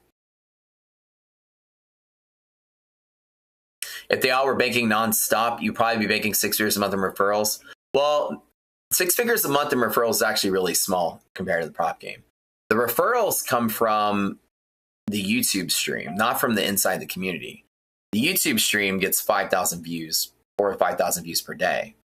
You know, those are the people using the prop accounts. I call you guys, tourists. Y'all just come, check out the stream, use the code. I wouldn't say that's people in the service. But in either case, everyone blows up in prop accounts. It's not because they're good traders or bad traders. Everyone blows up prop accounts because the prop firm industry is designed to make you blow up prop accounts. It's part of it, yeah. Yeah, most like to brag about winners, even though they may be losing on the side. Yeah, right. And so, in general, we make most of our money probably from the tourists, the people that just kind of stumble into the show, but aren't really part of the community. Is traveling through YouTube, just hanging out, different, testimonials help. You believe it's important, you'll check it out. Yeah. Okay. Why the chart's not moving? Oh, the stock market's closed. It's a holiday. Yeah. So, and at the end of the day, I would say that I think that we probably, because we actually teach a bunch of substantial things here, that the things that we do teach, I think, produce better results than other people that teach on YouTube. And a lot of the setups, and I'm talking about my setups now, that I do use are very high probability. And that's why my win rate has been what it is, even in this environment. So I trade 75% win rate since February in this Tradeify world. In the funded account world where it's harder. Now, how did the funded account, how do the prop firms make it to where you lose more? Not only do they get you to maximize your risk by following an influencer, that's number one, they use the influencer as a way to squeeze you out and lower their risk. The more you blow up, the lower their risk. So they know influencers are going to get you to stimulate you to trade more and blow up more. They know that copy trading is going to make you blow up more as well, isolating your risk to one spot. The chance of you picking the right direction in the market is very low. And they also punish you for multiple things. Number one is you can't lose too big, right? Lose too big, then you're out. Your market's going up, you hit your trailing drawdown, you bust. Well, that sucks. Number four is they're going to put in minimum number of days, okay, min days. In the prop risk space, they call it TIM, time in market. But time in market actually is a statistic. See, there's this kind of mathematical thing called the law of large numbers. And the law of large numbers states that the more data points you have of a set of data, the more likely it is for the result of whatever it is inside of that data set, whatever game is being played, to revert to the mean or the average of what's expected. An example is if you had a grid, I'm just going to draw a grid right here, and somebody were to say, what color is in this grid? And inside of this grid, you saw there were a couple of blue dots spread out through here. And then also in this grid, there was like a yellow dot every once in a while. And somebody would say, what color is this? And if you were to say, what color is that? You'd probably say blue, right? But then if I put more data points in there like this, you might say it's yellow. And then I put more data points, there's blue. And then I keep putting more data points and more data points. All of a sudden it starts looking green. Because yellow and blue make green. So the idea is that the more data you have in a set, the more that what's really there is going to be revealed. The other way I used to describe the same metaphor was if you were going to play LeBron in basketball one-on-one. chance of LeBron beating you is every single time. The only way you'll ever beat him is a fluke. And so the only way you can win is to hope you get that fluke. And the small chance you get it, you get the ball and he says, you can make the rules, play me one-on-one, but I'll let you make the rules. You say, great. We play to first basket wins and I get to shoot first. Okay, that's the rule. And that's your only chance of winning, because if you play 100 normal games, you're going to lose 100 times. Very rarely on a game to 10 of one-on-one, you'll ever beat LeBron or even score a basket. But you hope that in the first time you get the basket, you make the basket you won on the fluke. The law of large numbers states the more you play them, the chances are your ultimate percent, your winning percent is going to be the realized mean that you're going to, the average of games is that you're going to lose almost all of them, right? So the more you do anything, the mean is realized. Well, the mean is realized this. Trading is a thing where you don't have a statistical edge at all. As market makers are finding liquidity in the market, as we prove in our rocket scooter teaching, the maximum liquidity in the market is where buyers and sellers are most consolidated and at the most stressed point. The maximum squeeze of anybody. Well, example is a market maker is someone that's providing liquidity on the other side of your trade usually. And if you're making money, they're losing money. And if they're providing liquidity and everybody's losing at the same time or equally at the same amount, then their risk is minimized. For a bunch of traders to be making money, then a bunch of market makers need to be losing money. But somehow the banks are always making money and you're always losing. So the banks, the market makers themselves are always minimizing their risk at all times. So by them minimizing their risk, traders themselves are maximizing their risk. So you are always playing against a game where dealers are just neutralizing all their exposure to the market, meaning they have almost zero risk. Okay, that is actually the zero-sum game of, the law of large numbers states that over max amount of trades, the market makers will likely have zero risk. And for you, over max amount of trades, you're going to have max risk. Because somebody has to have max risk for someone to have minimum risk. There's got to be a trader at the other side of every trade. So the longer you're in the market, it doesn't matter if you want to trade every day or 2 days, but if you're trading 100 days, ultimately your law of large numbers will say your max risk was realized and you go to zero. Time in market is a graph that looks like this. Your probability of winning decays logarithmically or exponentially the longer you're in the market. To where statistically you go to zero. Statistically, everybody will go to zero. That's the stats of the market. You may make some money over time, but over time you ultimately go to zero. How many people feel like you always go to zero at some point? And don't worry, that's not a testament of us sucking or you sucking. That's just the math of the market. Do we get that so far? That's most people, like every day. You feel like the longer you're in the game, the chances of being going to zero is higher. And the minimum days trading rule is designed to exploit the law of large numbers. It's to keep you in the market longer. The longer you're in the market, ultimately, the minimization tricks of the market makers, they have inside information, they have order flow information, they have the money to offset their risk and things like that, ultimately drive you to maximum risk.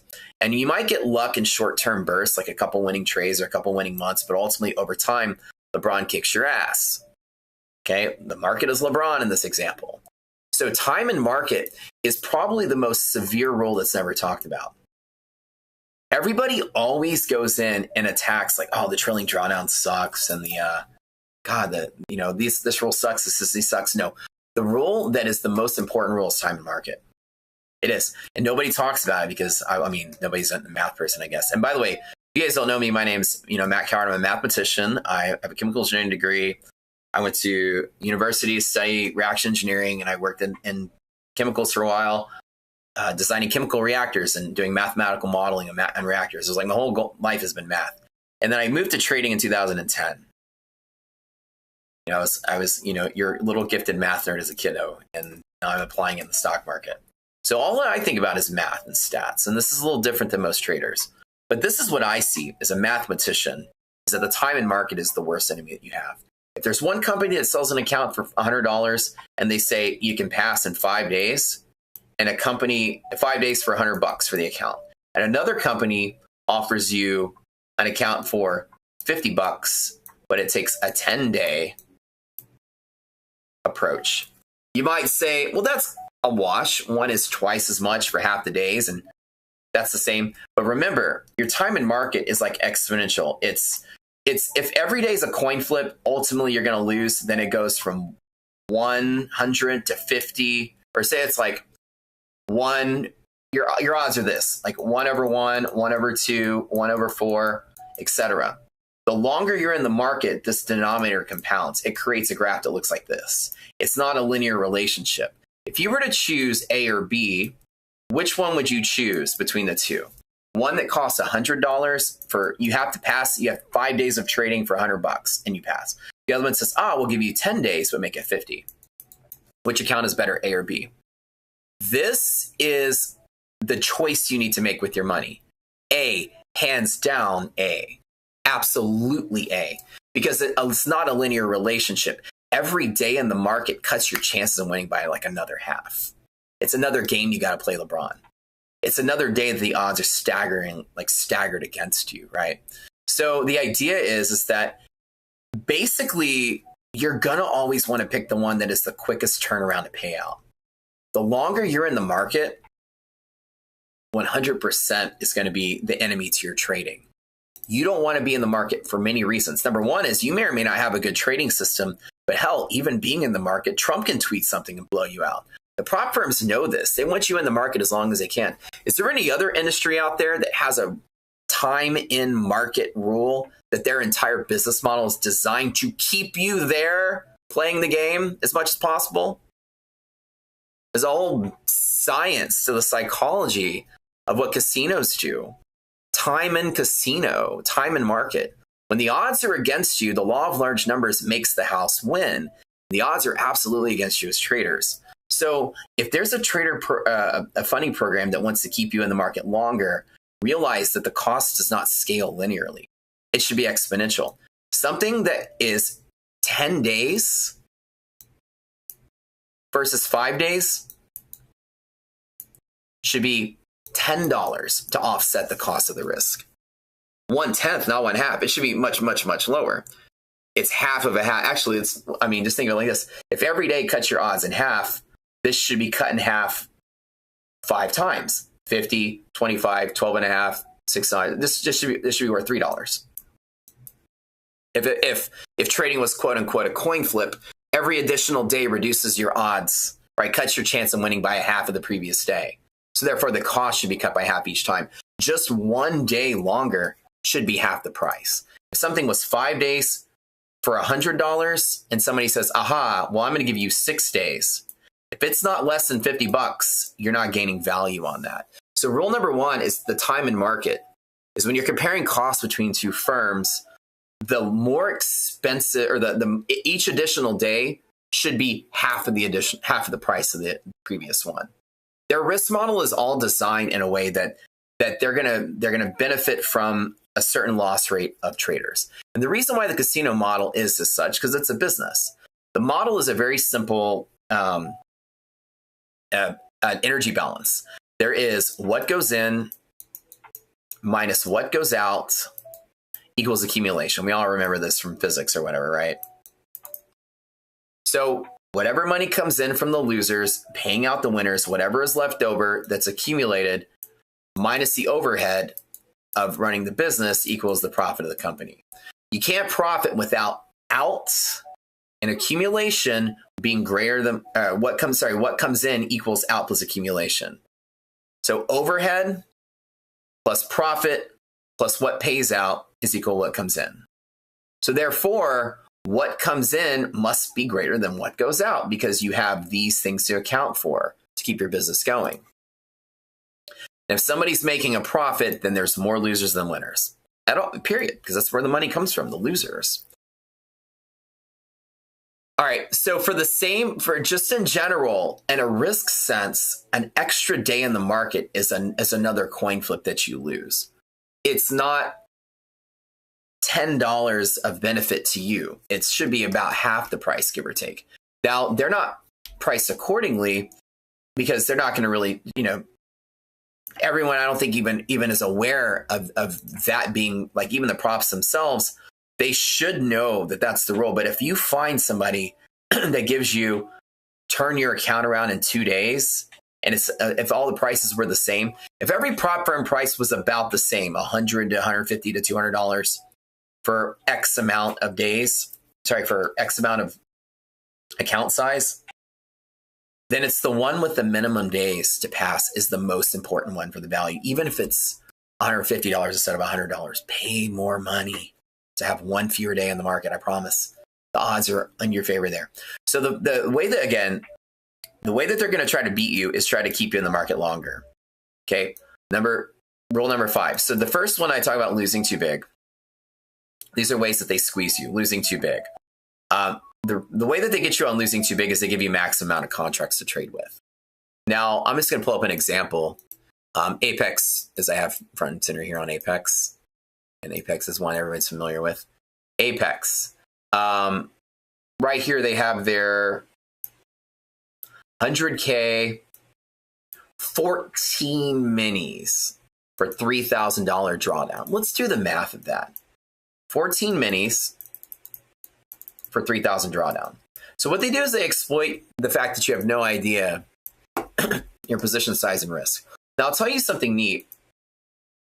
Let's use S&P as an example. On Rocket Scooter, we give you a number called the risk interval. And right now, it's close to 60 points. I'm going to say 60 points over here. 60 points is about how much the S&P is going to move up and down when there's a news event, or like the max spread of risk just in any normal day. 60 points is pretty normal. And as you see, the risk interval is going to be very tied closely to like the range you'll see in big runs or ups or downs. You can see about here, 53, 57, to right about 52, 85. It's close to that 60-ish points roll. It's pretty how the market ebbs and flows in that kind of volatility. So let's say that 60 points is about what to expect if you were to long at the high and take a loss, or short at the bottom and take a loss around that 60-point level. To get the $3,000 on one S&P mini, it's not hard at all. As a matter of fact, to lose $3,000 on 60 points, 60 points per one contract is $3,000. That's actually $3,000. Just one contract on 60 points is going to lose $3,000. Yet they give me 14 to trade with. See, the fact that you don't understand how much, or the magnitude at which the market moves, they give you too much fire to play with. If your drawdown's only $3,000 for your 100K account and you can trade 14 minis, Matt's going to tell you you should be trading one. You're going to lose too big because you bet too big. And that's one of the biggest problems that trader funding programs don't tell you. They give you more than you need because you're going to use it because you're kind of dumb. You should trade one contract in this event for 60 points up and down rather than 14. 10 contracts, you'll bust in 6 points. Yeah. Isn't that crazy, right? So the thing is that you're going to lose too big because you bet too big. So number one is they're gonna know that you bet too big. And one of the tricks they do is they give you too much to trade with purposefully. And that's just, again, they find all these ways to kind of make it harder for you without you even knowing it. So that's kind of neat to see, right? They give you much more than you need for a $3,000 drawdown.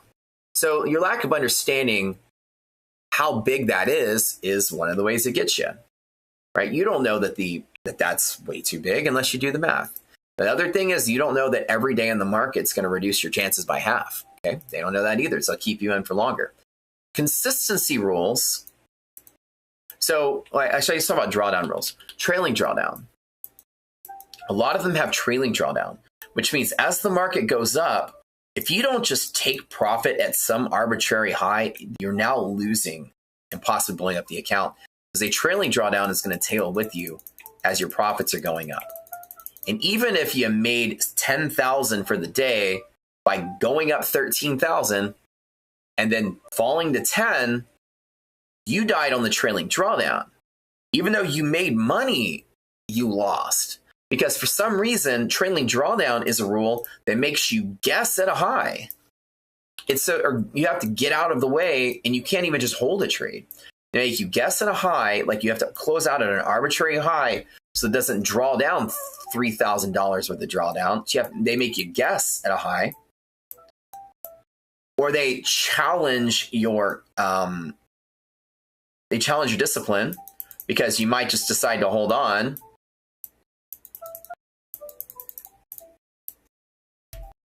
At any point you're riding along, a random move can blow you up, even though you're winning. You can't just sit on a win. You can't allow luck to give you a win.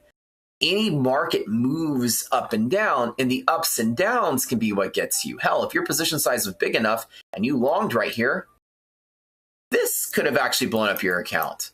Real trading accounts don't do this. So trailing drawdown will challenge your discipline. They make you get in and out faster. They make you close at a high to make you leave trades early. If the market wants to run straight up, they would lose a fortune. But because you can't hold all day, because markets don't run straight up, they chop around a lot of the time, they make you close your trade early, and that's the trick of trailing drawdown. They make you guess at a high, and they make you close early. That close early is the scheme that you didn't realize either. You get it? Close early. Shit, I'm in the green. I got to close. Because if I take $3,000 of trailing drawdown, the trailing drawdown is going to get me. Does that make sense, you guys? They make you close a trade early. Market bumps up. You got to close early. They're like, how do we keep people from making more money? Let's make them close their trades early. Because they're scared of trailing drawdown. Market moves up on an event. You're probably going to be smashing the close button while it's green. You're not going to sit on that trade and ride it, especially if you're betting too big. So a lot of people are betting too big. The volatility gets you. The trailing drawdown is designed to make you close too early and to make you afraid of winning. That's really what the fear is. So the risk model is they make you afraid of winning. Afraid of big wins. They make you question your wins. It's so crazy how it works. The better you do, the scarier you get. It's weird. So it keeps you from just sitting on a win all day. Trailing drawdown is the second worst rule. So if you were paying to beat the system, you want to pay for something with the minimum number of trading days to pass. And you also want to pay for something that you can actually just not have to do trailing drawdown. Trailing drawdown is a scheme. It's a psychological nightmare. It's designed to exploit your emotions. Okay? And there's number 6, which is just kind of like part of the normal thing, is they punish you for holding on to a win too long. Actually, number 6 will do something different. They exploit your lack of understanding of volatility. I'll put this right here. Volatility is what causes you to chop. You bet too big, and volatility will get you in both places. But volatility, as well as giving you more than you need. So they're exploiting the fact that you don't know that it's more than you need.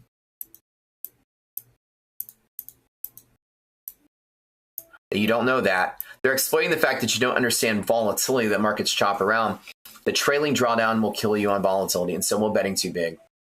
Combination with volatility. Time and market, that you don't understand that the odds are against you. Just like a casino. Each one of these rules are designed to exploit something just like a casino. So trailing drawdown exploits the fact that you close too early. They limit your win. Number 6, they limit your win with the consistency rule. This is attack number 2 on your winning. If you win too big on accident, so it's like they sat there and thought of every scenario. What happens if the market blasts up and somebody blows up? Well, they blow up. Okay. What happens if somebody blasts up and they win? Aha, let's do consistency roll. And so what happens when you pass your consistency roll, right? Say that like Tradeify, for example, has a $9,000 profit target at 20% consistency, right? If any of my trades go over $1,800, which is 1/5 of this, then it makes me have a bigger target. If I had a trade that was $5,000 and my profit target was $9,000, but yet I made $5,000, I now must make $25,000 because that's what will allow consistency to me. We all understand consistency rules, right? A consistency rule makes you trade longer if you win too big as a punishment. So the consistency rule basically says, well, trailing drawdown says if you hold too long, we'll bust you. If you're betting too big, volatility will bust you. If you win too big and don't close early, we'll bust you. If you win too big on a news event, we'll make you stay in the market longer. Aha, cover our base. So consistency rule is a sneaky way for them to put more time and market in your place. And again, time and market, you must understand if you're watching this stream, is the strongest rule. It ultimately is not, it's not a trick rule of trailing drawdown or emotions or anything. It's the simple fact that the market's going to beat you just because you're bad at trading. Doesn't matter what kind of rules they make. The longer they keep you in the market, most all of you are just bad at trading. And you're ultimately going to get beaten by the market. So the consistency rules force you back into more time in market. Does that make sense? Everything kind of draws you back to you must trade longer.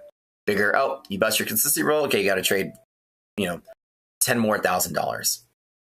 And the only way you, and then you trailing drawdown, oh, you got busted. You got to start over. But then you're back in the market. And the longer you're in the market, the more the market's going to will you down and you're going to perform bad at all. The more they stretch the time between now and when you get paid out, chances are time and market's going to get you. And the longer you're in the market, the last thing is that they're going to bet on the market just kind of sweeping everybody half the time, especially in volatile markets. A lot of them will have their sales during a volatile market because they want you to buy more accounts because people are going to bust all the time. Trump tweets something and the market goes up 10%.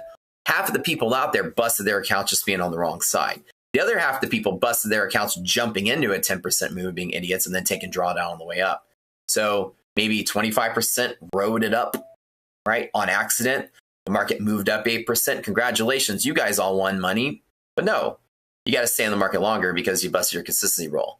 Now a trader funding program is covered on all bases. You can't win too big. You can't lose too big. You can't lose a little bit with a big gain or trailing drawdown will get you. And you must be consistent because if not, we'll make you stay in the casino longer.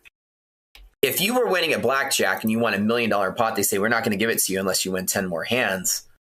Well, then there's the game, right? So the game is only designed to reward one kind of trader. A trader with a high win rates. The only people that profit from trader funding programs are people that have a high win rate. If you are a high risk to reward trader with a low win rate, you will never win trader funding programs because the volatility will ultimately get you. You can't trade 4 and 5-to-1 trades, especially with trailing drawdown, because to move, markets don't just move up 5 and move down 1. Markets are going to move up 2 and down 2 and up 2 and down 2. Volatility will get you if you need a big win to overcome profit targets. The only way that you will make money in a trader funding program is to take base hits with a high win rate. That's it. You need to avoid all the rules that I showed you that they used to squeeze you. You need to skirt all of them. So let me walk you through how I do it. Now, again, I showed you guys at the beginning of the stream. You guys know, if y'all watch the stream, my win rate is 75%, give or take. And that's in a crazy bear market. Most of it is due to one fact and one fact only. Those of you that watch the stream, tell me with what the rules I just told you so far, what is the one thing that you observe that I do differently than most traders? Which prop firms do we recommend? Take Profit, Trader, and Tradeify are the two best right now that I'd recommend. And we have codes for those. It's Rocket Scooter if you go there. You get huge discounts. Can I give you a systematic guide of the topics you learn for better analysis of markets? Yeah, I'm going to teach you guys this in just a little bit. Risk management, market avoidance. Market avoidance, K-Spec said. David, market avoidance. Scooby says spreading risk. Market avoidance, you guys are nailing it. I spend most of my time avoiding the market, don't I? That really is the trick. Attack only when your setups make sense. When you have the understanding that the more you're in the market, even if you're longing a position, I'm going to wait all day, see if my trade plays out. Well, every moment you're in the market is a moment closer to Trump's next tweet, right? You kind of want to observe this is not how you're going to make the money. You need to observe this as the lightning striking is bad in both angles. Remember the other day I was holding a position. I was long and the market bumped up very quick and immediately I'm over there, close. It doesn't matter what happens. Any event where the market moves quick, I went out of the way. That's how I'm different. Oh, I went up the market went up 1.5% like on a blip. Let me go read the news and see if I want to hold this for the rest of the day. Never. If the market goes against me or in the direction on a news event, I'm just going to get out of the way as quick as possible. I don't want to trade markets that do this. I don't make my money that way. I make my money with consistent base hits with a high win rate. The market can jump all over the place. It can pop up and then immediately sell off. I'm scared of single event-based news. If I'm in a trade, y'all noticed the other day that happened. When I'm in a trade, the market burps in my favor, I close out. It burps out of my favor, I close out. I don't want to be in the market when a news event moves it the other way. It's not how I make money. I don't want to play volatility. So number one is I avoid the market. I avoid trying to get windfall gains. I'll just close out and walk away. I'll let the market do its thing. I'm not holding on to a trade that long. Most of my trades, I'm in and out probably in 5 to 10 minutes a time. I scalp, day trade scalping high probability liquidity pockets. And that's really my edge. It's 90% chance under ideal conditions. So a couple things I do is I avoid volatile markets as much as I can. Or I adjust my position for volatility. So an example, I avoid volatility with high risk. So in general, I don't have Thinkorswim installed here on my laptop. I bring out a VIX chart. But we have two indicators we teach at Rocket Scooter in our boot camp. We call it the VIX triple V. It has to do with the VIX futures and VVIX. VVIX is an indicator of how volatile the VIX is. If VVIX is greater than 100, or VIX is below this key triple V level, it has to do with how much contango is built into each contract. This is an easy number that we give you once a month. If you want to start winning in trader funding programs, immediately. And again, I'll teach you guys this number on the stream once I get my computer up and running. If you wait for VIX futures to be in a place of contango, where you're below the contango midpoint, what this is a number in VIX futures that when one contract is expiring and you roll into a new contract, they're usually priced differently. This is when the new contract takes off and the old contract expires. The midpoint between the two contracts around that Wednesday rollover of VIX futures is that triple B level. If you're just trading below that, which means you underprice volatility and the market's accepted that, that's what we call the ideal volatility environment. It's not how high the VIX is, it's how high the VIX is relative to the previous contract. That's ideal. It's one number once a month and it never changes until the next month. Ideal. If you want to start winning trader funding programs, wait for the month where this is there. You've eliminated the idea that the market has unusual volatility or is more sensitive to catalysts and events. Case in point, when VIX is below that key level and the Fed raises rates, the market might stay, S&P might stay in a 50-point range. NASDAQ might move a couple hundred points or less. If VIX is above that number and we underprice volatility and it's accepting that and moving higher against the previous contract, then the S&P might move 300 points. Big moves, crash moves, more sensitive to catalysts and events. So you don't want the market to have unusual relative volatility, and you don't want the volatility to have unusual relative volatility, which is the VIX itself, the volatility of the VIX, which is volatility squared. It's ideal to have both of these conditions there so that way the market chops less. This is an environment where both of these things are not true. Markets chopping up and down. I think we're bullish now, but it wasn't like this before. Markets moving up and down. NASDAQ was having 100-point candles, wasn't it, in every minute? So that's kind of what you see in the opposite of this. Ideal candles. VIX is going to move up 10 points a minute. S&P is going to move up 2 points a minute. Okay? So number one, if you want to avoid the volatility game, is when the market's if you avoid the market until your volatility conditions line up and come to the stream on Monday, I will show you how to calculate both these numbers or find both of these numbers. That way, the market's not chopping against you and therefore trailing drawdown, which is the enemy to volatility or enemy to you because of volatility, doesn't get you either. And when this environment's ideal, the market kind of ebbs and flows a little better with no volatility. Okay. So it's not how high the VIX is, it's how sensitive the VIX is to news and the change of the VIX itself.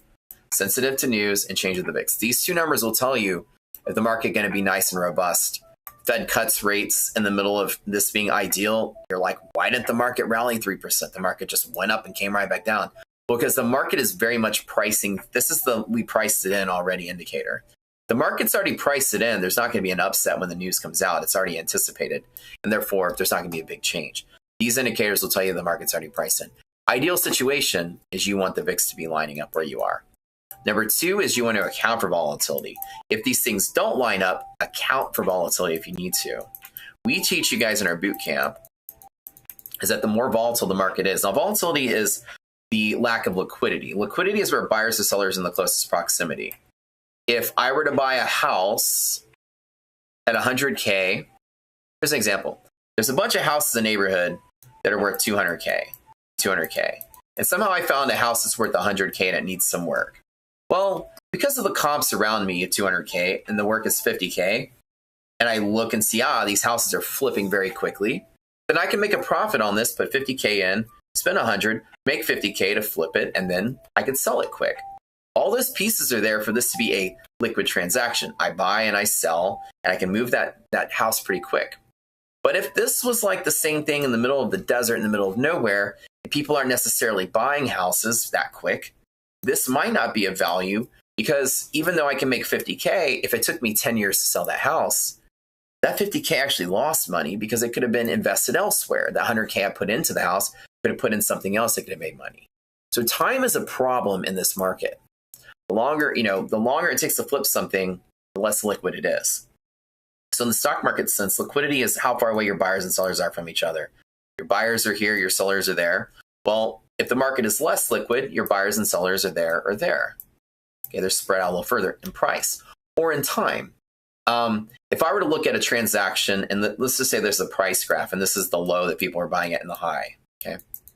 And people just bought at the low and bought at the high and bought at the low and bought at the high. But what if each one of these pivots is like second 1, second 2, second 3, second 4, and then all of a sudden it takes longer to find a seller and longer to find a buyer at the same price? When it takes longer for that trade to take place, the market is less liquid, because of the house flipping analogy. It's less liquid because it takes more time.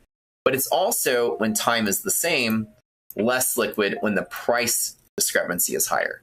So volatility comes in two flavors, price and time, and they're both part of the VIX equation. In general, the longer it takes for buyers and sellers to find each other at the set price discrepancy is a higher volatility or less liquidity.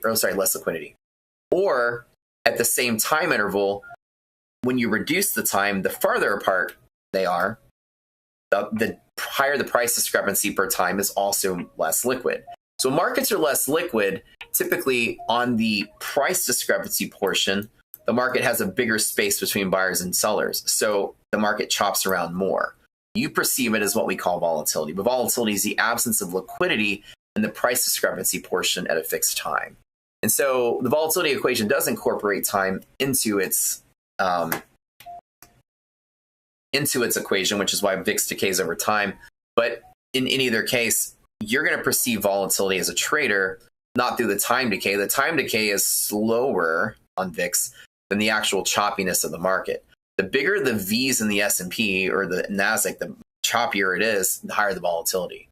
So in a general rule, the higher the volatility that you're going to have, you're going to bet smaller. Example is, if this is my pivot to long off of, 88% of days at the Rocket Scooter platform will close in between these green lines. This is one of our big winning trades here. I always buy this green line at the bottom every single time. Call it every single time, actually. I'm giving you 5 setups today there every single time. I always long here. 4% of days close above and 88% of days close in between. So 92% of days will bounce off of this green line, at least for a scalp. I never not take it. Okay, but if the market is volatile, i.e. the first rule I told you, then there's a way you have to enter it. So you have to know that unless you're avoiding the market purely avoiding the volatility, if you hit a pivot when it's ideal, normally you're going to get close to the pivot and rally, or at maximum, you'll just touch it very quick and go. This is ideal volatility, okay? The market understands there's a very sharp set of buyers at a liquidity pocket or liquidity point we find.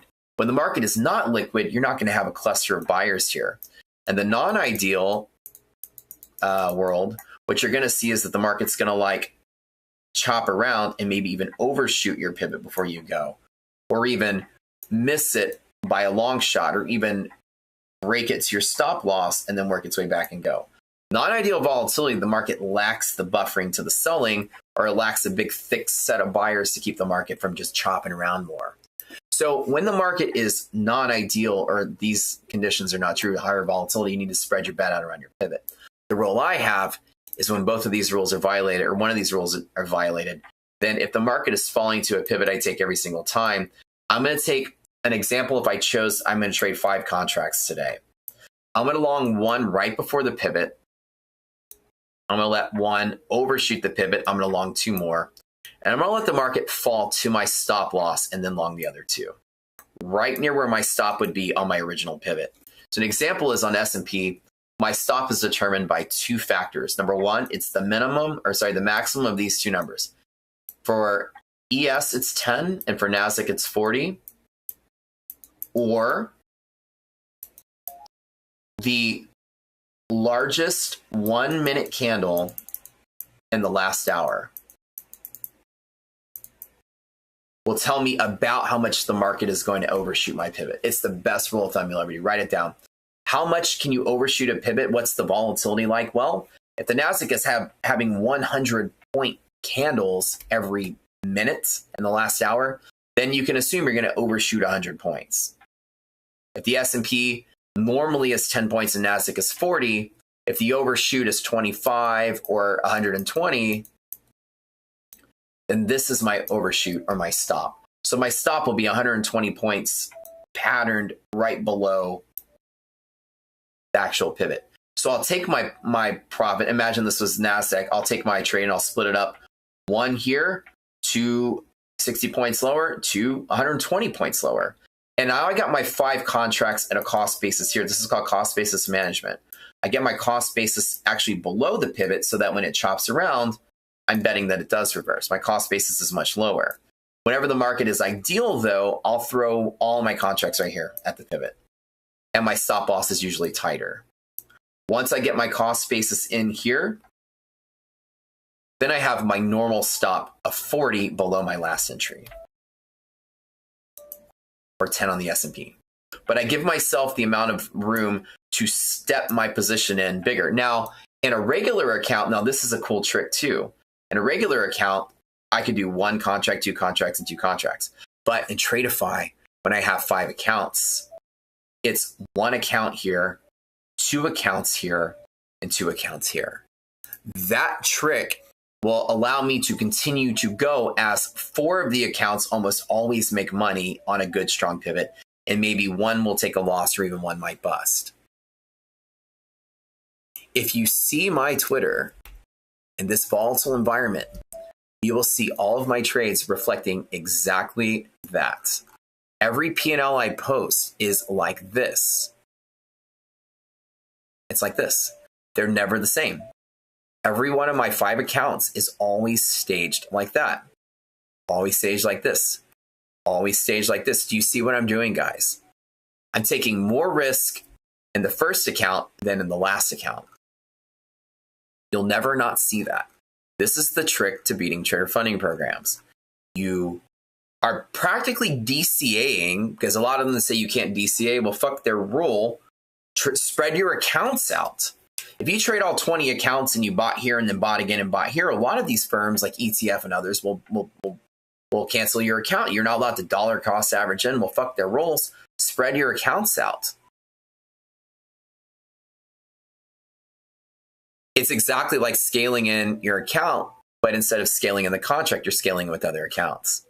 So at most these days, I've been lucky, all my accounts have been making money, but even if I did bust an account, which happens fairly often, I say fairly often, but like, once a week or something, volatility might get me on one of the accounts and I'll start over, but I never bust 4 of the accounts.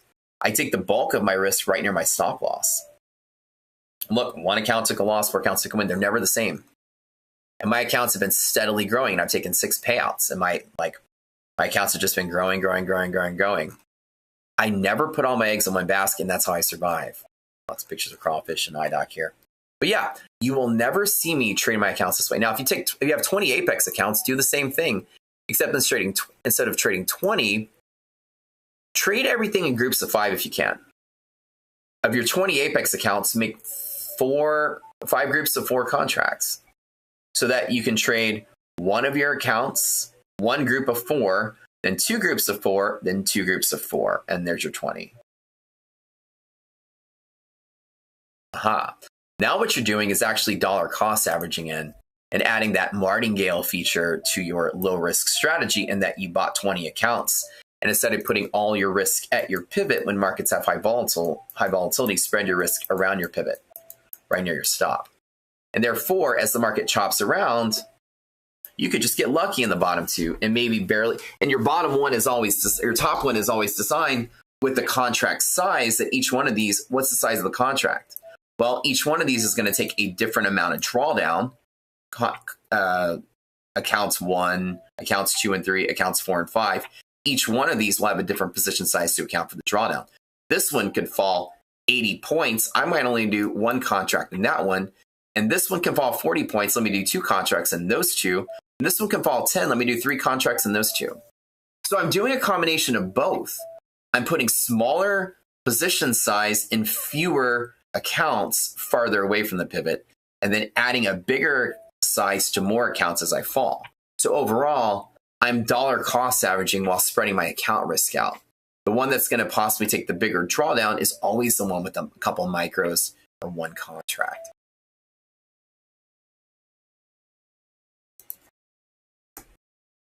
I'm literally spreading my risk out and accounting for the volatility. Volatility is what gets you.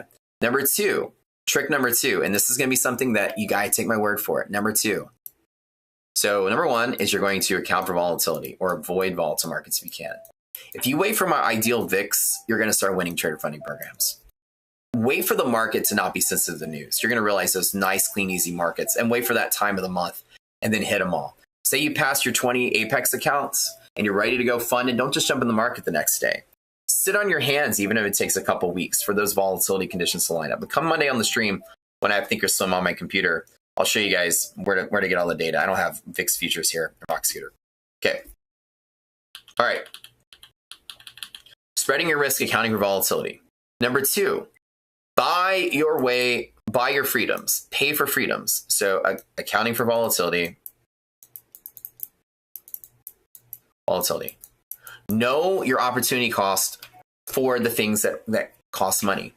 Pay more money to the firms. Here's a rule of thumb with these prop firms,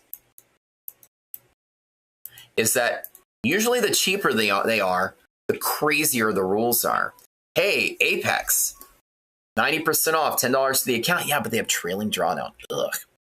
ETF, $20 an account, 80% off. Ugh. But they have minimum day consistency rule and you can't DCA. That sucks. You have to stay in the market for 10 days, or whatever it is, or how many days they make you stay in the market. When it's cheaper, the rules are harder. When it's more expensive, the rules are easier. Pay firms more. You're going to try to pay for less time in market. Okay, you're going to pay more if it gives you reduced cost, or more expensive to get you fewer days in the market. I promise. It doesn't matter if Apex is 1/10 of the cost and you have to stay in the market 10 times as long, not Apex, but any firm is 1/10 of the cost. You have to stay in the market 10 times as long. Pay more money to stay in the market as less as possible. Time in market less. Number 2, pay your way out of trailing drawdown. Buy end of the day drawdown only. Only ever for the rest of your life will you do end of the day drawdown accounts. Top 1 futures are good. I haven't used them yet, but I'm hearing good things about them. We do have a code with these guys now. It's Rocket Scooter, so you can use Top 1. So end of the day only. As we talked about earlier, the trailing drawdown exploits the fact that you don't understand volatility and that you get punished on your wins for holding too long and makes you close too early. All those psychological barriers, get rid of them. End of the day drawdown only makes your account a static throughout the day, and the drawdown only resets once a day.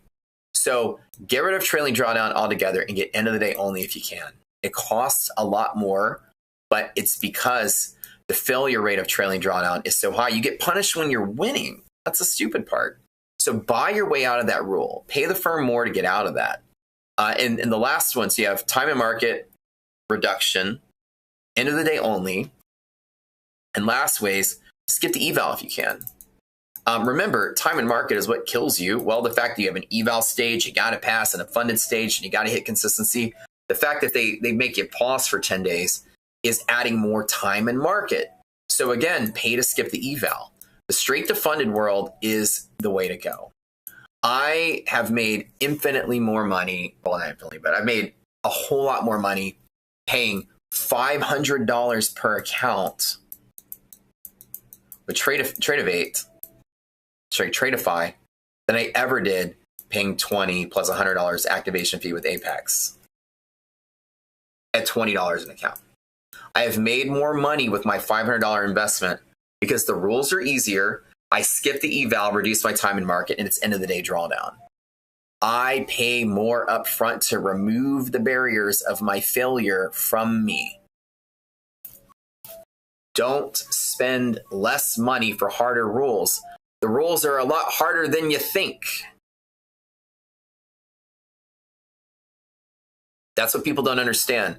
The rules don't, one extra day in the market should be half the cost. Okay. An eval of, you have 5 days to pass an eval or something, should be a fifth of the cost.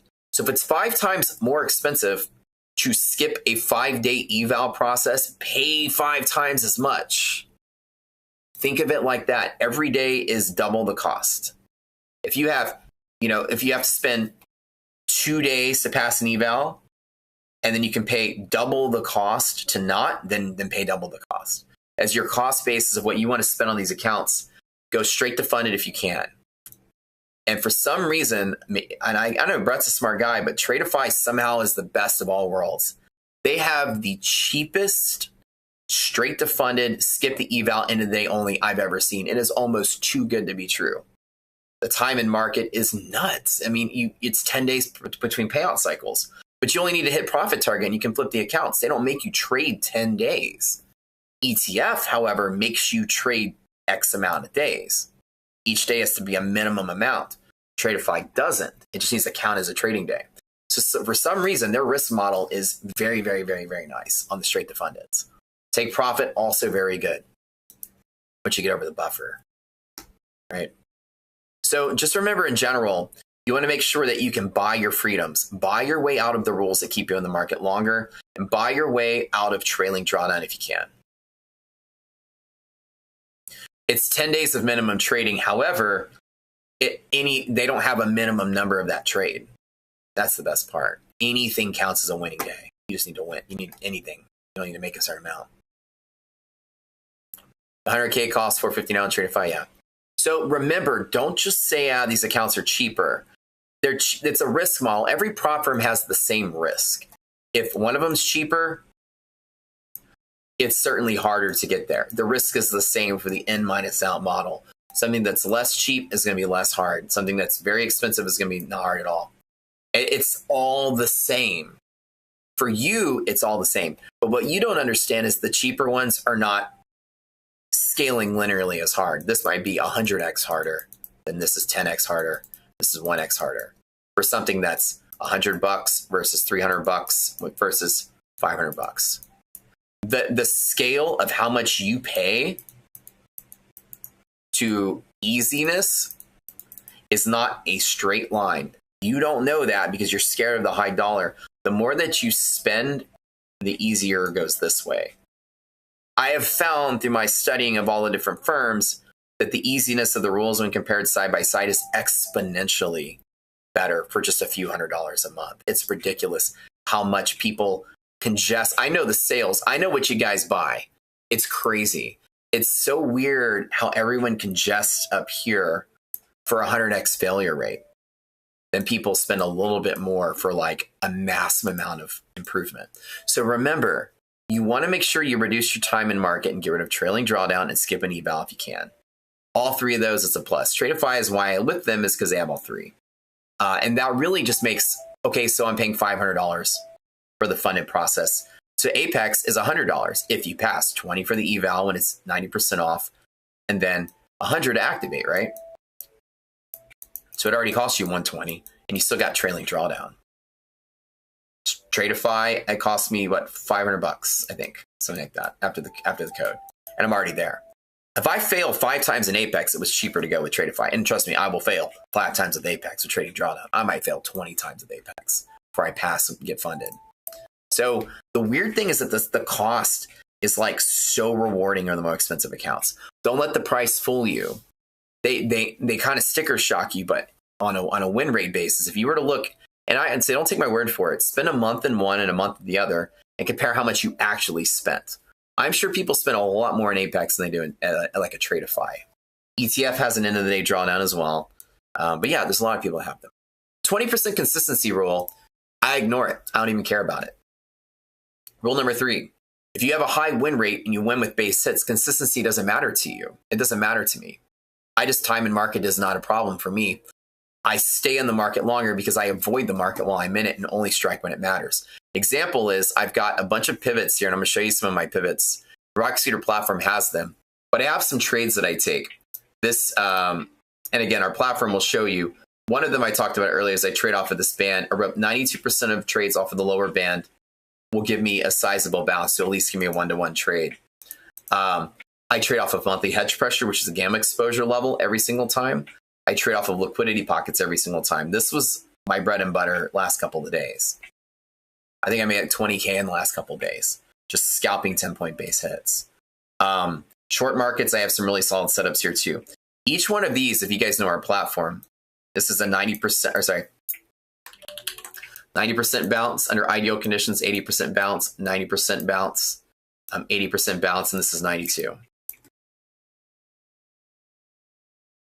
This is 90. Under bearish conditions, this is 90. And this is 96. Under ideal conditions. Just these alone are enough to give me a 1-to-1 trade with those probabilities in ideal conditions, which means, well, and we teach you that in our boot camp, or I'll teach you that on the stream. Ideal conditions require no irrational markets and such. I have a bunch of indicators in my platform. These lights right here. When these lights are green, those odds are 80 and 90%. When any of these lights are red, those odds drop to about 60%, give or take. We say 60.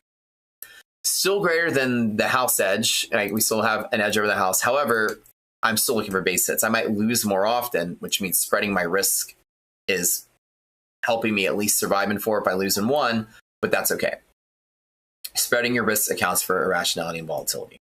So our strongest bull setups are monthly hedge pressure, which is monthly gamma exposure, weekly gamma exposure, and liquidity pockets. This is where liquid markets are.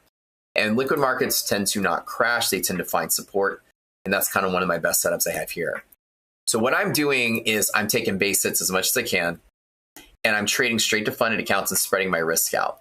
If I have a nice liquidity pocket under ideal conditions, liquidity pocket, market falls to bear zone top, from here to here is a 90% trade. Usually, if it's not volatile, I'll hit it with all of my accounts. Like I'll just throw 2 contracts in all of my, it's the only time I'll put all my accounts together. If the market is volatile though, and say the distance of this is 10 points on the S&P, but I've noticed the 1-minute candles were 20 points, then I possibly have 10 points of drawdown. So I'll put 2 of my accounts at the border, the other 3 of the accounts down here. 2 of the accounts with 1, 3 of the accounts with 2. And I set my stop loss for all of it 10 points below this guy. And trade it right back to the pocket. 2 of them might take a big drawdown. 2 of them might blow up. 3 of them might take a small loss. But 90% of them, under ideal conditions, don't lose. So the idea is I'm spreading out my risk when volatile. I'm spreading out my contract size to account for the volatility. And I'm only trading high probability setups. And I'm in and I'm out. And I do a lot of base hits. I do like 1-to-1 and 1.5-1 trades. I have high win. High win rate is helpful because A, it makes me wait for the setup I want. Market's ebbing along. I'm not chasing the screen. I'm not chasing this red. I've got 2 pivots to play with. I'm waiting, and then it hits my pivot. Then I make the decision there, make my second decision there, stop there, whatever, and then I make the trade, and then I get out. I don't chase a trend. I always am reversing up a high probability pivot. And I'm in and out as quick as I can, which means I'm avoiding Trump tweets as much as possible. I'm in the trade, out of the trade. The more volatile the market is, the faster it is I'll get my trades. Some of my trades the last couple of days only lasted 2 minutes. I made, $1,000 in 2 minutes kind of thing. Because the volatility gives me that travel that I need. And other days, I might be in the market longer when it's not volatile. But the idea is to be in and out as quick as possible such that I don't get blown on all 5 of my accounts on a random tweet that comes my way. I seem to be lucky to avoid this all the time. I never seem to be, oh, guys, I busted all of my accounts because of a Trump tweet. You never hear me say that because I don't have all my accounts exposed to the market at any given time unless it's an ideal market with a 90% setup and I'm in that market for 10 or 20 minutes and I'm out. the chance of Trump tweeting in those 10 or 20 minutes, it's low. It's a low probability. We've got all day to say something, and the chance that it overlaps my particular trade is not it. I'm not always trying to guess the direction of the market. I'm scalping a liquidity to liquidity move and repeating that over and over and over and over again. I'm not sitting in a flat market all day taking drawdown and ending up at the end of the day. My trades don't have me in the trade for 2 or 3 hours at a time because I've learned to avoid that. And my day trading, even not in a prop firm, reflects the same type of mentality. My real account is the same thing. I'm in and out of scalps as long as I can. My trades are never 3 hours long. Base hits or consistency. And even if I bust my consistency and get lucky, I just continue to stay the course. One of my accounts with Tradeify made $5,000 on a $9,000 profit target. So I need to make $25,000 to get paid out, which is a journey for that one account. But you know what I'm doing? I have to continue to make $5,000 days. It's the end of the day drawdown. I've got buffer in that account.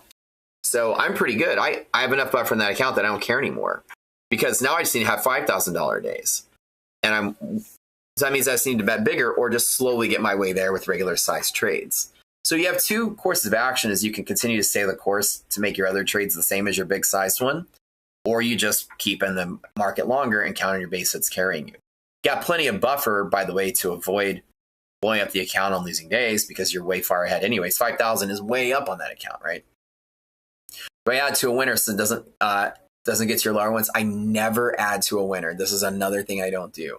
I never add to a trade that's winning, because trading is a pyramid scheme that rewards the first person in a trade. That's it. You're in the trade and more people come after you. If you were lucky to be in the trade first and you start getting the win, why would you jump in at the back of the line with the idiots? You're now the idiot. That's the way I see it. I reserve my capital to average into a trade to lower a cost basis to turn it into a win. I never add when a trade is green. Never. Because now I'm the fool. The greater fool theory states that when you buy something at a price, you need somebody who's more foolish than you to pay more for it so that you can make a profit. So the greater fool theory is stating that you only make money in certain investments if there's a greater fool than you. And ultimately, you run out of fools to fool. And ultimately, something's too high for anybody to buy. If you jump in the middle or towards the end of a trade, you might actually be the fool. That's the risk I take. So I don't really add to a winner. I might take a second trade in the same direction. I perceive a winner as different than I pick the direction right. If I have a liquidity pocket from here to here, and then I long from there to there and close out, and the market continues to rally and then hits another liquidity pocket and I long from here to there, that's not adding to a win. That's taking a whole separate trade for a separate reason. So in a normal situation, one person might take the win here, market keeps going, and then add to the win there. This part is not really charted or predictable. This part is. So I'm not adding to a winner from here to here. I'm taking it as a separate trade. I'm the first person in this one. I'm the first person in that one. So I don't want to add money towards the middle or end of a run, because I could end up being the foolish one at the end of the line. You want to try to be first as much as you can, which is why in my style of having an edge, I'm looking for the place where I think it'll pivot, or will pivot 60 to 90% of the time. And I want to be the first person in the trade. You might notice all my trades share that in common. I'm the first person in the trade. I'm never, oh, it's moving, let me get in on this. It's very rare you'll see me do that. If the market moves like this, it's very rare you'll say, well, guys, I missed that move. Oh, well. And y'all see me do that on stream a lot, right? Oh, well, I missed that move, right? Y'all see that all the time. I'm usually sitting out on a big run. You get one or two tourists come in the trade and they're like, why is this guy not trading? Well, Matt missed his move. I don't see that and feel the need to get in on it. I don't see that and say I'm missing out on something. I don't miss out on anything. I take a trip to the bank every single day in trading. I live the dream life. There's nothing I'm doing. I'm not missing out on a single thing, missing out on one day's move. If I didn't get the entry at the beginning, it's not worth it to me to chase in the middle. Getting caught with your pants. You don't want to get caught with your pants down. Exactly. You don't want to be the last person in a move. Any one of these things, especially like Friday or was it Wednesday? If the move stimulated, you decided, oh, finally, let me get on that. You took a loss. This day, especially volatile days, punish you the most on that. Ooh, the market popped. Ooh, let me long here. Shit, I took a loss. Market popped. Ooh, let me long there. Crap, I took a loss. Market dipped. Let me short that. Crap, I took a loss. Right? The market very much punishes people for chasing more often than it rewards them.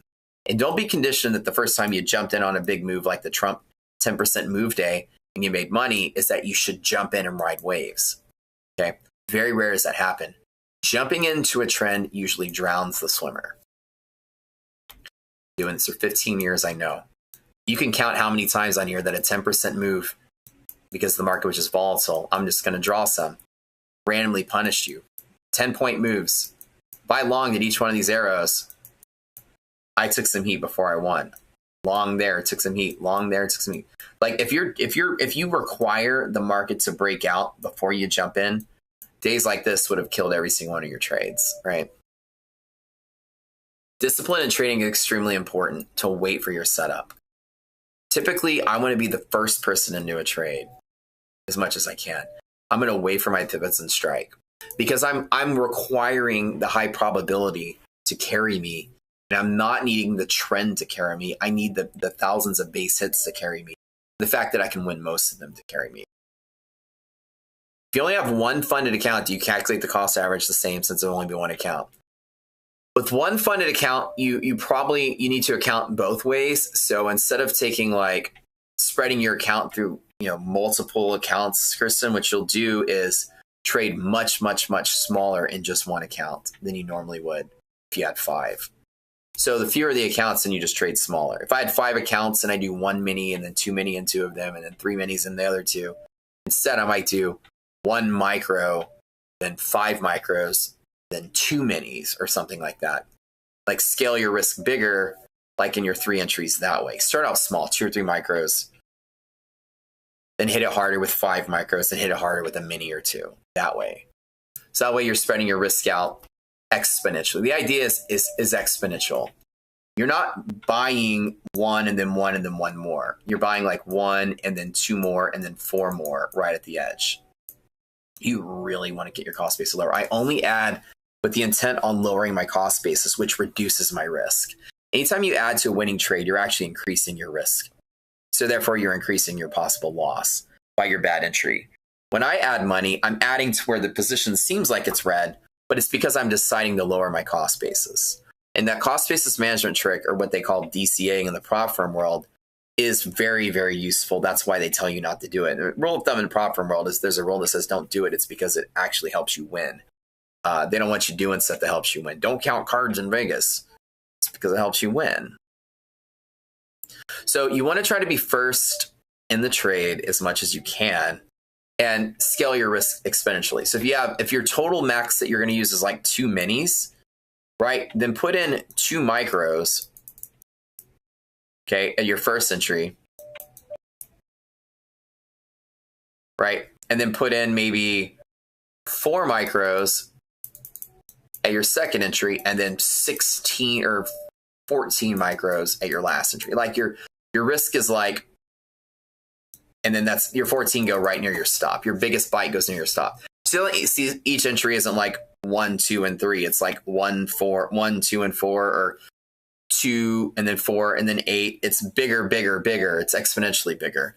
Because what you really want to do is get your cost basis as close as you can to your stop as much as possible, but spreading it out. Like, so if I had 4 minis to play with, I might start with 5 micros and then 10 micros and the other 25 micros or 2.5 minis here. To really just take a small bite and then a medium bite and then a smack the bite in case the market does dip right to your stop. Then you pile into your biggest part of your position. This little trick right here is why I win most of my trades. The position management of just taking small bites. Now you get smaller wins if your first entry was a winner, but it doesn't matter. What you really want to do is save as much money as you can in your pocket so that you use that money to either dig yourself out of a hole by lowering your cost base, or just making it easier to wiggle out of a loss. But you're not putting big risk far away from your stop. Always build around a position, especially in volatile markets like this. What percentage of max drawdown do you use for 1R? So the max drawdown, it depends on what stage of the game I'm in. When it comes to like eval accounts, I'll blow up the accounts in a single trade. I don't care. If they're 90% off, I don't care burning through 100 Apex accounts at $10, $20 a piece to get my 20 funded that day. If it's with something more substantial and more expensive, like a Tradeify account that costs me money, I'm usually willing to trade and risk whatever my consistency is. This is the rule of thumb I use for accounts I don't care to blow up quickly. Is that if the strategy with Apex is to just blow up quick when they're cheap and then brute force your way to the end, it's super cheap to do that. With the Tradeify, I've got 5 accounts. I have $9,000 profit target with a 20% drawdown, 20% consistency, and a 10-day account minimum per time and market per payout, which means my trades need to be between $1,800 and $900 sweet spot. $900 times 10 will get me to $9,000. $900 is my, if that is my profit over 10 days, then my consistency is great. I had 10% consistency, which is good. $1,800 will get me there, and then flip the account 5 more days, and I'm fine. And so I'm trying to target is somewhere in between here and here. With Tradeify, the drawdown is $37.50. I think on the end of the day drawdown. So if I'm using my consistency and time and market to actually tell me the size of the trade I'm going to try to do. And this, by far, if I'm aiming for like 2,000 a day, this roughly gives me two losing days and I bust at max position. 2 of this scale, 4 on this scale. So I roughly get 2 to 4 total risk of max drawdown for 1 hour. Does that make sense, IR? And that's totally acceptable with these. So then you tell yourself, if I blow up every 2 to 4 days, can I afford $500 to reset the account every 2 to 4 days? And the answer is, oh, hell yeah, I can. So the final question is you try to aim for your max and min profit for your base hits. Based on your time and market will set your minimum usually, and your consistency will set your max. And then you see about how many days to where you draw down and bust. And then you say, can I afford the cost of the account every 2 to 4 days? And if that's the case, then that's the case. If that's not the case, then you just lower the amount at which you're going to take per day, as long as it meets both criteria, and then that's your budget for the week. If you got $5,000 of expendable income you're going to spend every month on prop firms, you're going to do the same formula to figure out your maximum position and meet consistency and time and market rules for the number of days that you can lose to meet your drawdown, and then that's your budget for the month. If you don't exceed your budget, you're going to have a fun time doing this. If you exceed your budget, then you're probably going to be in a bad spot. Do I feel that the 50K accounts can be traded properly based on proper risk management? 50K what? Which brand?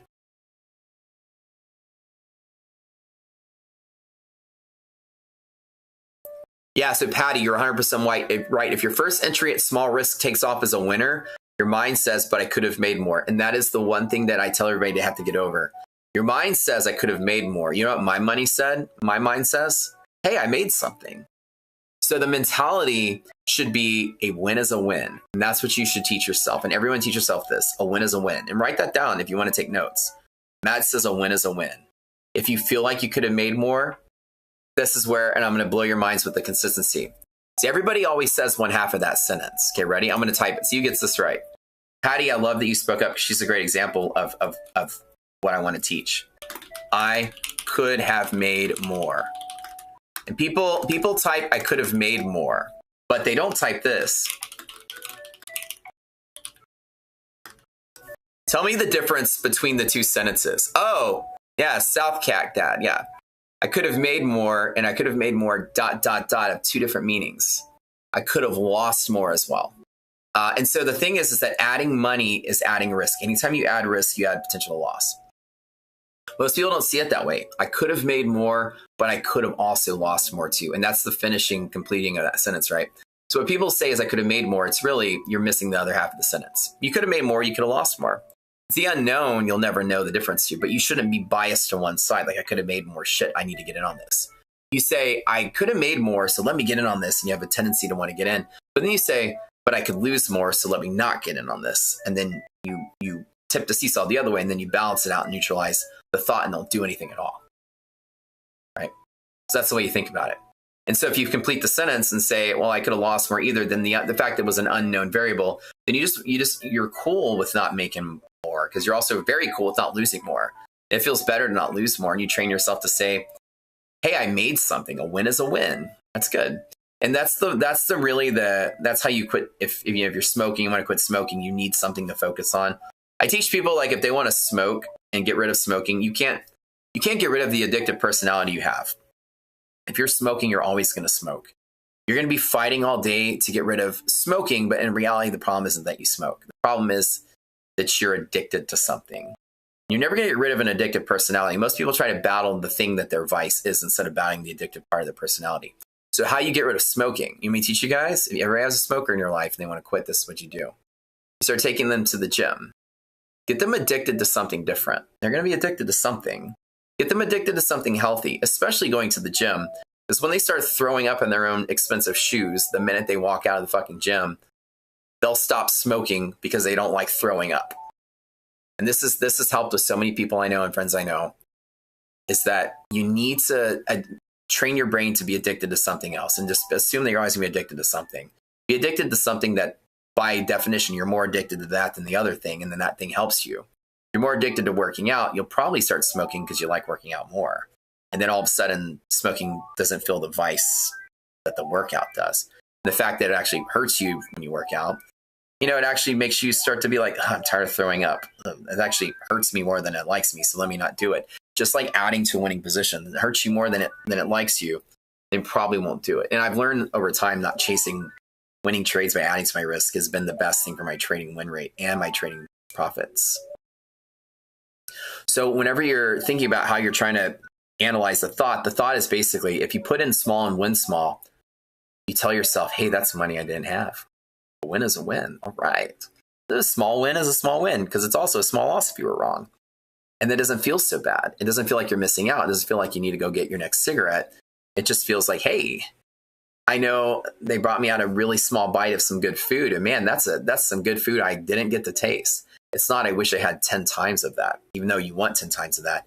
Be happy you got to taste something good and just stay consistent with that.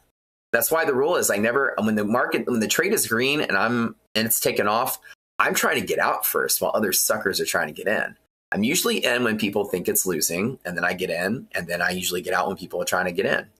And that quick in and out has been kind of my style of trading. But like I say, the high win rate that I have is reflective of the high probability setups. I long in liquidity pockets or markets are liquid. Liquid markets tend to not crash, and they tend to try to find stabilization.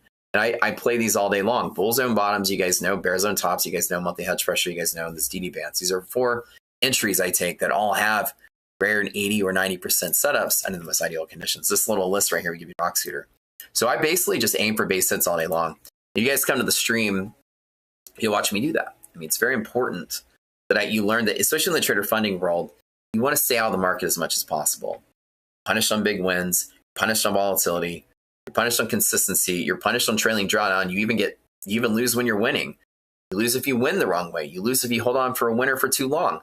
You lose if the market gives you a home run on a winner. There's no real way to win the trader funding program other than to sneak along inconspicuously, nice and steady, and actually be consistent with base hits. The only way you're going to win. It's how I won. It's how I keep winning. And I'm completely profiting from Tradeify to the base hit method.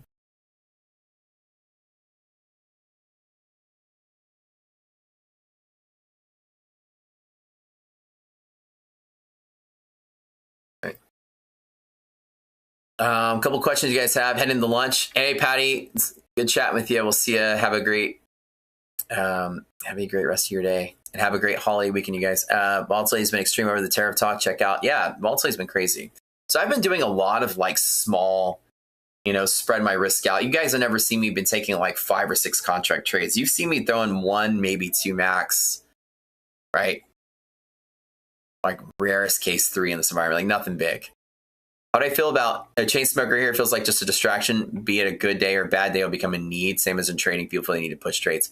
Right, there's like a need that you have to fill. And if you fill your need with something better, and it's like, I could have made more, instead of that, say, hey, I made something. That's cool. Glad I didn't lose. And that's like That's like going to the gym. It's a different mentality for the same thing. And you're addicted to winning each day. Be addicted to a high win rate instead of be addicted to making money. And it does one of the last things that it becomes easier to have that mentality the more money you have. And this is one of the unfortunate things with trading is you are rewarded with a better psychological framework the more money you do have. It might be different between you and me. So I'm 15 years into the game. I have a ton of money set aside for trading that I don't even spend on anything. I've got a ton of money in other accounts that I use for spending. The trading money and the spending money very rarely, if ever, overlap. The trading money, I take the millions of dollars I made and I built Rocket Scooter with it. I mean, the millions of dollars I made, I built a marketplace with it. I take that money and do other things with it. It's the play money. I never feel the need to get the money. And there's a hurdle you get over at some point in life. If you need money to make money with trading and you're just starting out, there's a whole different tie you have to that money because it's needed for something. You're gonna be a little more attached to it, like a relationship. You have a harder time letting go. You're gonna have a harder time losing. It's gonna mean a lot more to you to not win big or to not. To me, I don't care if I win big or lose because I'm not gonna spend that money on anything. That money's gonna keep trading. My goal is to keep trading. And so if I make a little bit, I'm never like I could have made more because I don't care how much I make. And that's a whole hurdle that if you get over, you'll realize trading becomes easier. It's unfortunate that you can't just immediately come out the door at that. But if you do come out the door at that with a good sensibility about not needing the money you're trading with, trading becomes a whole hell of a lot easier, like infinitely easier. Trader funding programs allow you to have that mentality because you're not really spending a lot of money. Relative to you might be a lot of money, but in the long haul of things, it's not a lot of money. You're not blowing up 20 or 50K a month in real trading accounts. You might be spending like a couple grand a month. And that's a normal entertainment budget for an average person working that makes a, high fives or low six-figure salary, easily can afford $1,000 a month of entertainment money to trade with. You're not busting. Your family's not going to be poor. Be blowing up your accounts, so it's tolerable. And it helps you have that mentality, even if you don't have the big bankroll sitting on the side to keep you from overtrading. I don't overtrade because I don't need the money. I care about looking good and winning and kicking ass on stream, making trades win rather than winning a whole lot. I like to show green, even if it's $100 a day. Then I do like to show 50,000 one day and down 30 the next and up 80 the next. I like to beat the game because it's fun to win. Doesn't matter how much I win. If I walk away with a blue ribbon or a 10-foot fucking tall trophy, they're both victories to me and they both go on my trophy case. Get it? A win is the win, not the amount of the win. It's not a lesser win and a greater win. A win is a win. And that's the basic mentality. It doesn't matter if I hit a home run, if I get on base, I'm looking for base hits. And both of them got me on base. So they're both valuable to me. And so the longer you stay in the game, the more you realize it's not I could have made more. It's if I jump into that trade, the possibility of loss goes up. And then that's where I avoid it. I don't need to make more money. I don't need more money. Trust me, I'm very well off.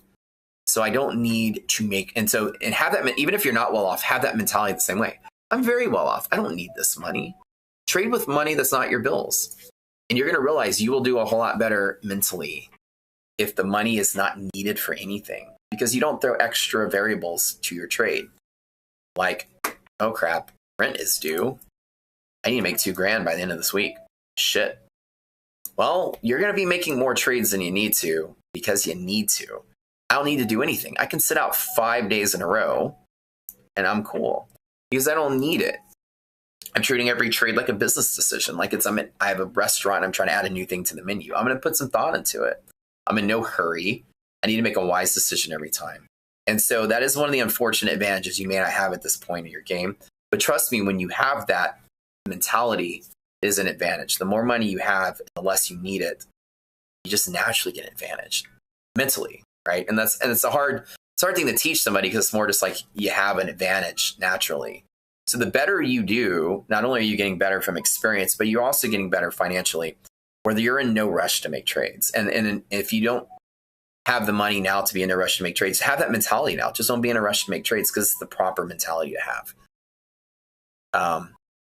So Kim, if you can't make it to the live classes that I do, the videos are recorded and just being part of the community, even worth it. Maybe next time around I can do the boot camp at a different time. But the live is just my commentary to go with it. The classes themselves are pre-recorded. You can watch them anyways. And that's part of it. What would I say a break even? What would you say to a break even trader? That you are one step away from victory. If you are breaking even, you are so close to getting there. The hardest part in trading is to break even. That's the hardest hurdle. If you are breaking even, you are moments away from your goal, whether that's tomorrow or next week or 10 years from now. You are right near the edge. You've got one more hurdle to get over. That's it. Breaking even and not losing the money you have is the hardest hurdle in trading. So those of you that are break even, you are one step away. Now, how long it takes you to achieve the next step is up to you, and it takes a variable amount of time. You could be right there. You could be missing one little piece. Breaking even is your first goal as a trader. And then from there, it's easy. Now you need to figure out how to make money. Now you can fine tune your approach. If you're breaking even, you've got risk management on point. You got it? So if you're breaking even, you're not losing. And I forgot who said this. There's a famous trader that said this, but they said, as long as you don't, the only way to make money in trading is to not lose money in trading. That's it. That's the paraphrase. The only way you make money is by not losing money. And if you don't lose money in trading, the profits will come. Now, what that means is that it's a kind of like an analogy or metaphor or whatever that's stating that losing money is a loss, but not making money is not a loss. The only way you lose is physically by losing money. If you're not making money, it's actually a win. So the win is not losing in trading. So if you're walking away flat and not losing, you are winning as a trader. You're winning zero, but you're winning. Because trading statistically makes everyone lose. So as long as you're not losing, you're beating the system. I want you guys to all see that. Best case, you break even on your first month after taxes on trader funding programs. Oh, I'm not reading you guys' commentary, sorry. Dakota at TopStep has a very low win rate and is consistently the top trader list. The thoughts? I think Dakota just went on a very big winning streak. I don't think he's consistently the top trader. I think he made a whole lot of money and then he just is there on the list. I don't think he's continuing to grow his profits. And again, this is part of what trading, not like he's a bad trader. He's not a high win rate trader. He's not terrible either, but Dakota's a very average trader. I've watched him trade. And this isn't throwing shade. I like Dakota. He's a cool kid. He's not an expert by any means. He's not even that great. He's above average. And he got a very lucky streak. Those are good recipes to make money. But I don't think Dakota could pull that trick out of his hat again multiple times. Not yet. He's very new to the game. He's a young guy. But he's a good candidate for becoming a great trader one day. Any trader is going to go through lucky streaks. Any trader is going to get big windfalls every once in a while. It happens. But it's very rare for somebody to be consistent with a low win rate. It just is. You can get lucky on a big streak, and streaks happen. I mean, Pat Whelan went on a streak and made, $600,000 in Apex. But he also, for the previous couple of years, as he revealed, didn't do so hot. And it's a part of trading is that you will sometimes go on a big old hot streak. Jade Cap about to get his $3 million payout. Crazy, right? What if that's just a hot streak? And it's part of trading. You will go on hot streaks. You might have a 2 or 3 banging month setup. But the only way to promise or to consistently make money is to kind of have a higher win rate or a statistical edge, one of the two. And so like in Dakota's example, he's a better than average trader, not great or the best trader by any means. But that's because he's new, and we were all there at some point, and that's not throwing shade. I think he's going to be very good one day. Probably, 10, 15 years of experience under his belt, probably be crushing it. Yeah.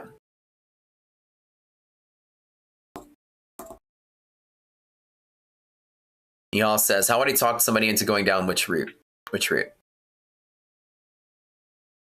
Yeah, and the law of large numbers is exactly what happens to traders like Dakota. If you have a low win rate, ultimately it's going to catch up with you.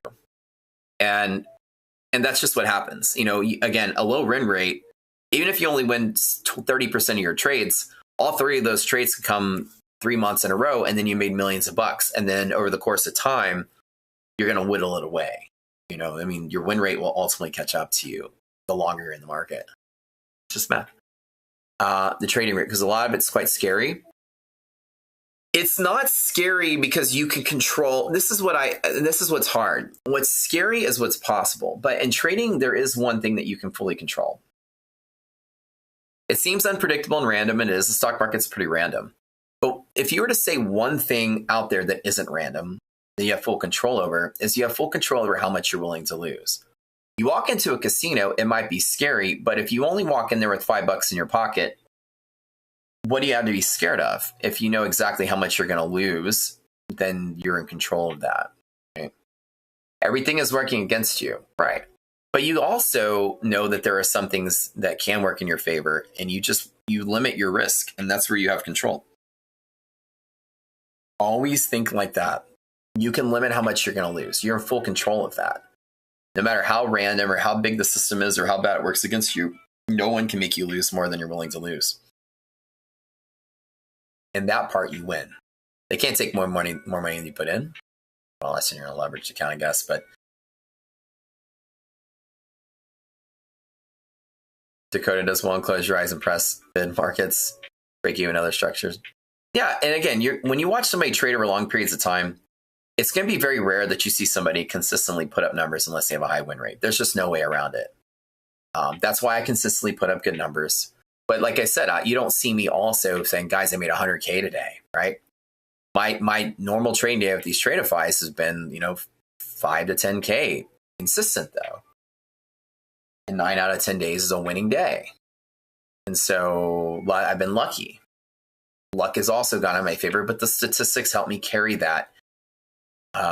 Even if the luck doesn't go in my favor, the position sizing with the statistics is what helps keep me alive. And the only reason I do as well as I do is because I don't die in the markets. I don't die on a hill believing in a position. I cut my losses quick and keep my risk managed very well. And that's really what keeps you going. I may not be, you may not wake up tomorrow and see me climb from place 0 to place 1 on the leaderboard, but I'll consistently be at the top, near the top. If I was doing a leaderboard, is trading, and again, win rate and controlling your position is the key to surviving long term as a trader. Because is trading micros or minis, which are the best 50K funded account?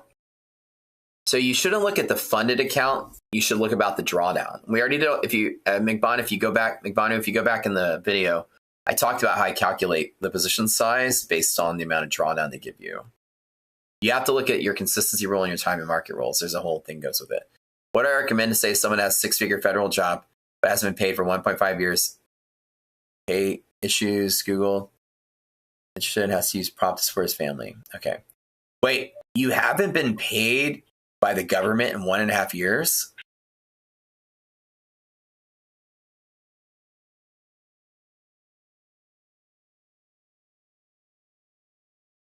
I'll Google if interested. Yeah, I want to check that out. Has to use prop to support their family? Oh, man. Well, I'm very sorry to hear that.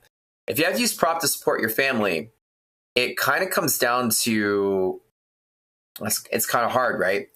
You have to try to be consistent. The best bet you have is to be consistent and not try to swing for fences. Don't be like, if I only make 50K this month, I'm set for the rest of the year. You know what I mean? The mentality is very toxic because you'll lose everything so quick. You have to slug it out. You have to do kind of like I said, my only recommendation to succeed in prop world is slow and steady base hits.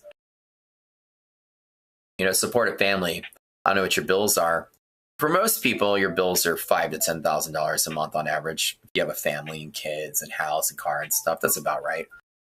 And it's not hard to pull $5,000 out of a Tradeify if you're good and consistent. I've got 6 payouts with them in the 2 months I've been with them, which is what, $24,000. I could have supported my family on that. Well, I guess that's before taxes, but it's hard.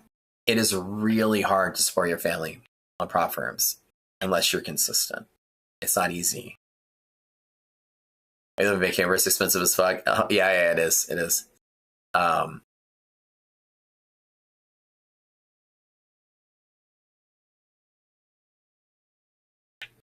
everyone's a genius in a bull market. O said, yeah, exactly. When market goes up only doesn't make you a good trader. The times like this is what makes you a good trader. Yeah, if you can survive and you're breaking even, especially, or you're surviving in this bear market, that you'll be good for the good times. The goal in trading, I always tell people over the long period of time, is just to survive. You don't want to lose money, you need to survive. Because when the bull market comes back and it's nice and easy for everyone, money will just be falling in your lap. You don't want to be the one that busts your account and lost all your money. Markets are like this. Yep. So it's hard for me to recommend prop trading to support family.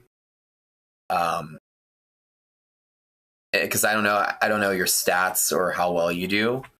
It's hard to make any money as a prop trader, much less consistent money to support a family. Prop trading is penalized very heavily by taxes and fees and all that stuff. It's like getting a paycheck and losing 60% of what you made to all the fees and taxes, you know. So you have to be really good and really consistent. You can't have good month, bad month, good month, bad month. You have to be like Matt, like me, have good month every month. And it comes from just patience, slowness, you know, finding something that you have that's a general edge and then just milking it small and just slowly growing. What's the best to trade in prop firm? NAS or ES? ES, always. And there again, you can scale them where they're the same, but the reason that they're the best is that NASDAQ always has like a 4 to 8 tick spread, while ES only has a 1 tick spread. NASDAQ penalizes you on market orders because the ask and bid are so spread apart from each other. NASDAQ will move faster per contract, but that's because the contract has more margin. By technically speaking, NASDAQ moves up 8 for every 5 the S&P moves. So one contract on S&P that makes $50, the same contract on NASDAQ would make $80. But it's just because it's leveraged differently. So you should adjust your position size when you're trading NASDAQ as a rule of thumb. For every 2 ES you trade, roughly you'll trade like 1 NASDAQ in that same ratio. Or basically every 8 ES, you'll trade 5 NASDAQ. That's really the ratio, but almost 2 to 1, give or take. And then you'll keep the risk the same, but even though you can scale the positions differently to make the same amount of money for the margin that's spent, NASDAQ always has a spread. So if I were to buy into the ask, I'm already down $100 in my trade because the spread is so big. If I were to sell immediately to the bid, I'm down 100. If I were to immediately buy in the S&P, I'm only down 1250, usually just 1 tick. So if you throw a market order at NASDAQ, you have a bigger hurdle to get over because of the spread between the two. So by nature, every contract you add amplifies that position. If I were to buy 5 NASDAQ contracts with a spread of 2 points, I'm already down, $500 or whatever it is. $20 a point, actually. But you get the illusion I'm saying. $20 a point. So $100 for every 5 points, which would be equivalent to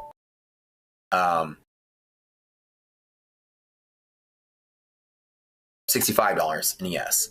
The spread for number of points, whatever. You know what I'm saying? NASDAQ has a higher bid-ask spread, so therefore you have a bigger hurdle to get over. Using limit orders gets rid of that, but no day trader I know uses limit orders, really. Speed is usually what people do. If you use limit order,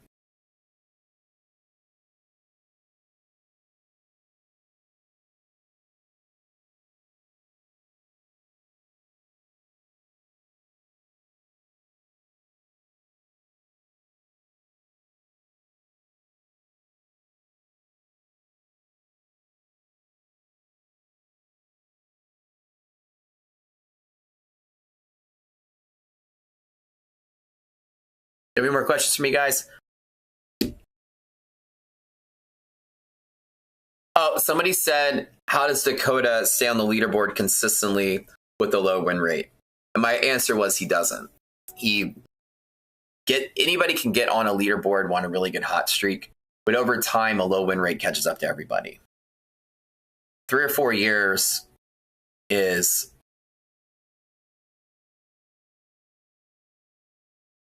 going to make the law of large numbers will make your win rate realized. You can get lucky with low win rate by having high reward to risk ratios. to have lucky streaks carry you forever is not statistically normal or possible. So people are asking, like, because I was saying high win rate is the only way to stay consistent and to be. There's a difference between like getting, you know, like he's a decent trader. Like, clearly not like the best strategy or the best trader, but decent enough to get on a leaderboard. But I argue that over time, you know, people will pass him up or he'll fall off with a low win rate, because it requires a high win rate in the prop world to consistently be there. In 5 to 10 years, his name won't be on the board with a low win rate. Do the pivot points reset at NY Open and Market Open? Ours do, yeah. They do. I'm live every morning at 8:30 Eastern, so an hour for market opens. We usually have a big turnout every single morning for the trading sessions. We've been growing pretty quick. And you guys come every single morning, we'll be here. I do prop trading. I'm trading with Tradeify. You know, we have Rocket Scooter as the name of our company. We made this trading platform that you see. It deals in high volume pivots based on different exploits. A lot of our setups have 80-90% setups. We teach all this position sizing rules, all this thing that you saw in this YouTube session. We teach all this in our boot camp, which is like one of the best things we do. It's only $20 for 20 days if you guys ever want to check it out. We start this boot camp over in another week, which should be fun. On holidays, I like to stream because, you know, you guys are still going about your day, and sometimes it's very rare that we actually can sit back and just chit chat about whatever. A quick summary about my trading. What would you like to know? My style is I utilize the strongest bull bear setups at Rocket Scooter under ideal conditions, and I account for volatility, and I spread my risk around my pivots, and then I'm trading pivot to pivot. I find liquidity and I long it. I use this guide exclusively. Some of these setups are 80 and 90% when all these lights are green, statistically giving me an edge. How's it going by Windows installation issue? So Windows didn't install. I found out that my CPU was corrupt. That ended up being the case. My CPU had failed, or was failing, and that's what was happening. It could have been that it was getting improper heat dissipation from a bad. When I took it apart, the thermal paste was kind of like chipped and cracked and not evenly coating in certain areas. So it could develop hot spots on the processor, which ultimately, after 4 years, caused the processor just to cook itself and die. And I knew that because I went and bought a new CPU. The first thing I did was I swapped out my hard drive, thinking the hard drive was failing.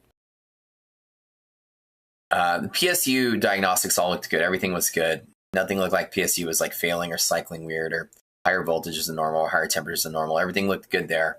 So my PSU was good. I switched out the hard drive to think that was the problem. And I tried to install Windows, and the processor just was like not getting over the Windows installation. I spent a whole day trying to install Windows. It wouldn't work. Then finally, when it finally worked, tried to install programs, they didn't work. Something was going on. So now I was like, okay, let me just replace the motherboard and the chip. And I finally went and got an AMD processor. It's the first time since college I've been AMD. So now I got AMD running. Everything's good. I got a 9950 chip. And then I turned everything on, got everything going. And then the motherboard only recognized one of my graphics cards. It didn't recognize the second graphics card. So I was trying to fiddle around with like reinstalling the drivers for the motherboard and trying to see if that worked. Nothing I can do could get the motherboard to recognize my second graphics card. So I have a whole new problem. I swapped the graphics cards in the sockets, so I know it's not the cards. The cards work fine. It's the second socket's not picking up the new card. And I have a 1200 watt power supply. It's getting enough power to the board. All the connectors are there. So I don't know what the problem is. So for the first time in I don't know how many fucking years, I can't figure out a computer problem. I got to take my shit to Micro Center. I'm about to go drop my computer off and tell them, hey, either A, the motherboard's got a faulty slot, something's wrong here, or I just can't figure out which driver I need to install. Can you guys do it for me? I ripped out all my water cooling. I was so angry in the middle of the night last night. I was actually just cutting the wiring. I was like, fuck this computer. And I started, that cool computer I have, I took scissors and I started cutting all the wires just to rip everything out. I was like, you know, I'm tired of having, because I took all my water cooling out and put it in, and took it out and put it in, drained that thing like 6 times. I swear my fingers are raw from doing it. And I'm like, I'm just tired of fiddling with this I'm going to have a loud air-cooled machine going forward. So I'm going to drop off at Micro Center. I can't use my 3080 Ti's anymore because I threw away the stock cooling. So I got to buy brand new graphics cards today. I'm probably going to get 5080s because it's not a gaming machine. I don't need like 3080 Ti's or anything. So I might just get like two 5080s to power the monitors and just have all air-cooled machine going forward. Yeah, I basically rage quit. I'm like, I am not taking this apart and putting it back together and taking it apart and back together. I was like, I'm going to take everything out of the box and just breadboard this machine and just play with it so I get something to work. And I was like, well, fuck it. I'm just going to take the Micro Center. Rage quit. Yeah, that's the bootcamp link. So right now I've got a very good, everything's set up. My RAM wasn't a problem. It was probably the CPU. Now this time I can't get the motherboard to work, so I don't know. So, boo. But now I got all my water cooling is like ripped apart. So I had fun building that computer. It was really nice to look at. But going forward, I'm just, since it's the stream machine, it doesn't need to be like an elite gaming box with all this extra stuff in it anymore. It just needs to work. And I need to be able to swap out components quickly. So air cooling is just, it's simple to get in and get out. Am I hiring in Rocket for any remote roles? You need a job that actually pays. If we had extra capital, I would be hiring. Right now, we've completely maxed out based on our budget. I hope we grow big enough to hire a whole lot more people, though, because my visions of this company are massive.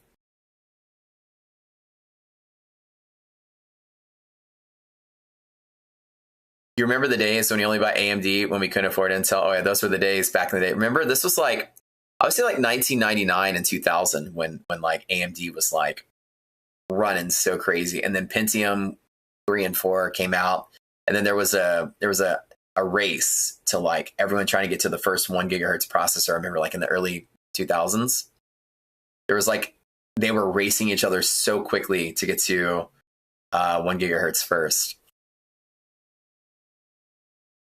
Then Intel slowly took over quickly. They kind of won the gigahertz war. And then Intel was a fan favorite for a while. But then over the last like 5 years, I think AMD's just slaughtered them in every metric. I was just so used to using Intel chips that I never wanted to switch because I got so used to how they performed and how they worked. And then now I'm just like, if my processor melted and I'm like, that's what happened, then fuck Intel, I'm done. Rocket Scooter IPO win, that'd be kind of fun. Thanks for the talk today. Really helpful. Been loving the bootcamp. Thanks, Patrick. Appreciate you. And you guys are having fun at the bootcamp. We love it. Ryzen's been crushing it. Yeah.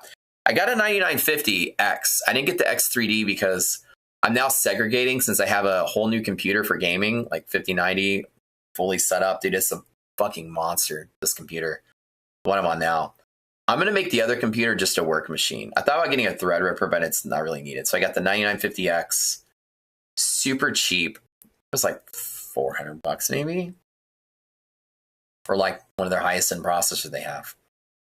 So that is way overkill for anything I want to do. Yeah. And I don't need like my 3080 Ti's were good. Anything 4000, like a 40, even a 4070 is somewhat of an upgrade.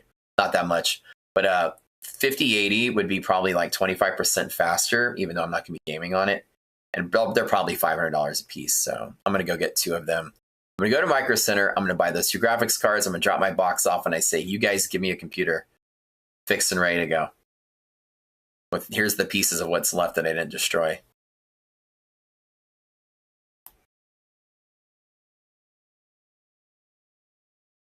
When you buy an eval and passive, when you reach funded stage, you think you become emotional and don't keep stop lossing how much you should risk for each trade. That's like a loaded question.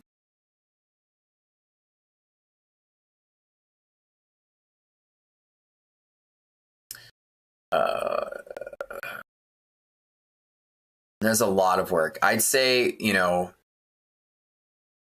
to get over emotions that you have, it's hard to say. You need to reduce your time in the market, I'd say. And I would say spend a little bit more money to not have to do evals.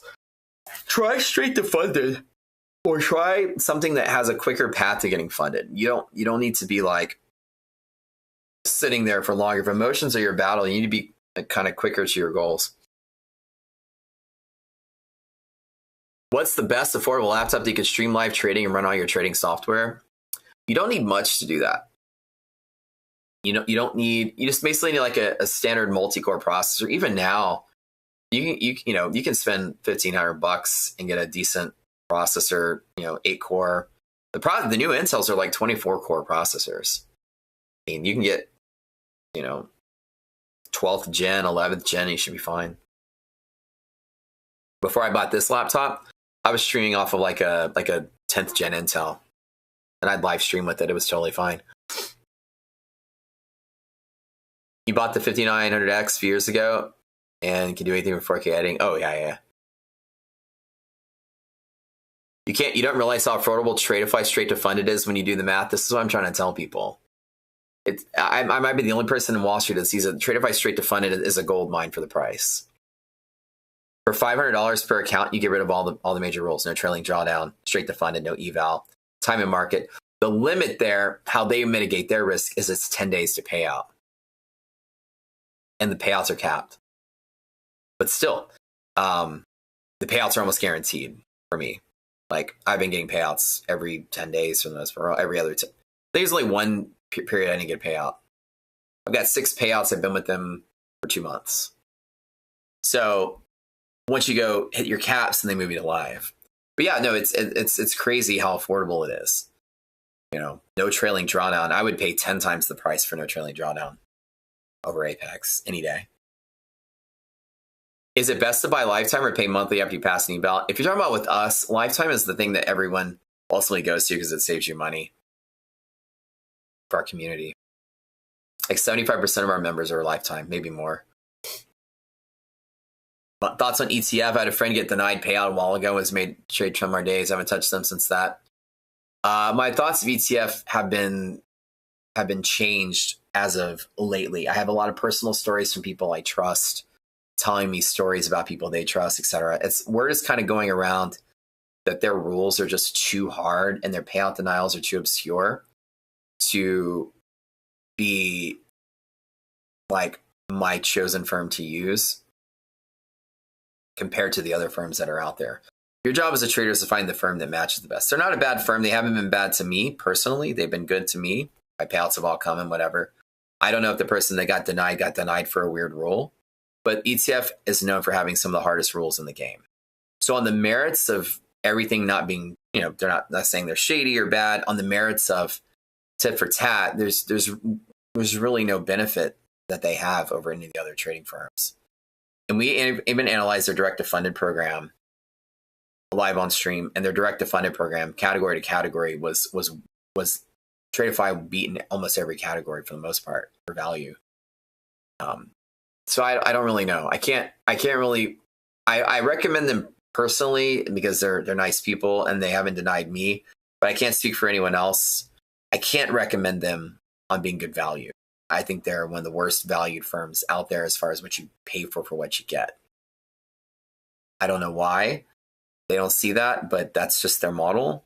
And for you as a trader, their model may be to protect their risk more, which is why it's harder to win. From you as a trader, take profit and Tradeify and Top Step. This is where you want to be for your better chance of winning. Yeah, those are the ones that give you the best rule, and maybe they're taking more risk for that. But it doesn't matter for you. You need to get in and get your payouts quick before companies go belly up. That's kind of the goal of this. So yeah, Tradeify is good. You can easily charge for this advice if you're listening. You've given everyone the sauce. I appreciate it, man. Well, I mean, I like streaming and I like teaching and I like doing this stuff. That's why I teach just really drawn out trading boot camp. It's 20 days of sessions like this. And I only charge $20. I make it $1 a session because I don't make money selling courses. For me, I do love doing this, and I love bringing awareness to traders and helping them out. And my boot camp is $1 a day. So you come and put $1 in the tip jar, and then that money goes to pay the 2 employees that make these cool little handouts you see on stream. And I pay them monthly salaries. One of them lives in Nigeria. One of them is college age, just got out of college, starting her life out. So both of these people are supporting them with your $20 boot camp, giving them their salary, which is kind of nice. For last 11 hours, Tradeify discount is 40% now. Yeah, if you have your first account with them, it's 40% off. Does CPT still have live trailing drawdown once you get funded? I think there's a buffer. I haven't used them yet because I'm still stuck to Tradeify, but I'm going to use TBT next. Live trailing drawdown to a buffer, and then I think it stops. Okay, guys. All right, so we'll see y'all later. I'm going to take off. Enjoy your Easter weekend or whatever 3-day weekend you got with your friends, family. Have some fun. It's Good Friday. Some markets are closed. American markets are closed. And if you're Christian or whatever religions out there, if y'all celebrate anything related to Easter this time, happy Easter to you and your families. I'm gonna probably go pick up a little man and take him to Dave & Buster's or something. Have just a fun day. It's better to trade in a real personal account rather than a trader funding program. 100%, David. 100%. You're taxed better. 60-40 rule is better for you. You're taxed better. It's your money. You should. Your real goal is to make as much money you can in the prop firms and then use it to fund your own self as a trader. Yes. Absolutely. 100% is your goal. You can't sustain longevity in prop firms. Each one of them will cap you out and move you to live. So prop firm is like a limited sponge at which you can take money from. You can't indefinitely make money on prop firms either. And that's the advice of the other guy that said, support your family with prop firms. At some point, each prop firm will cut you off and you can't trade with them anymore. They'll move you to live, and if you blow up, then you can't use them. You're stuck. So a lot of times when you move to live, a prop firm will forbid you from trading evals for X amount of time. When I went live with ETF, they will not allow me to trade their evals for 3 years. I'm on a 3-year ban from the eval program. So that means if I blow up the live account, I can't trade with ETF ever again for 3 years. So there is peaks to how much you can make from the prop firms for most average people. Influencers, they might bend the rules for a little bit, let them stay in it for longer, but usually they'll move you to live. And at that point, you get one chance. And if you blow it up, you're done. They usually ban you prop. So keep that in mind. So take as much as you can and start your own trading journey with it. All right. We'll see you on Monday. Have a good one.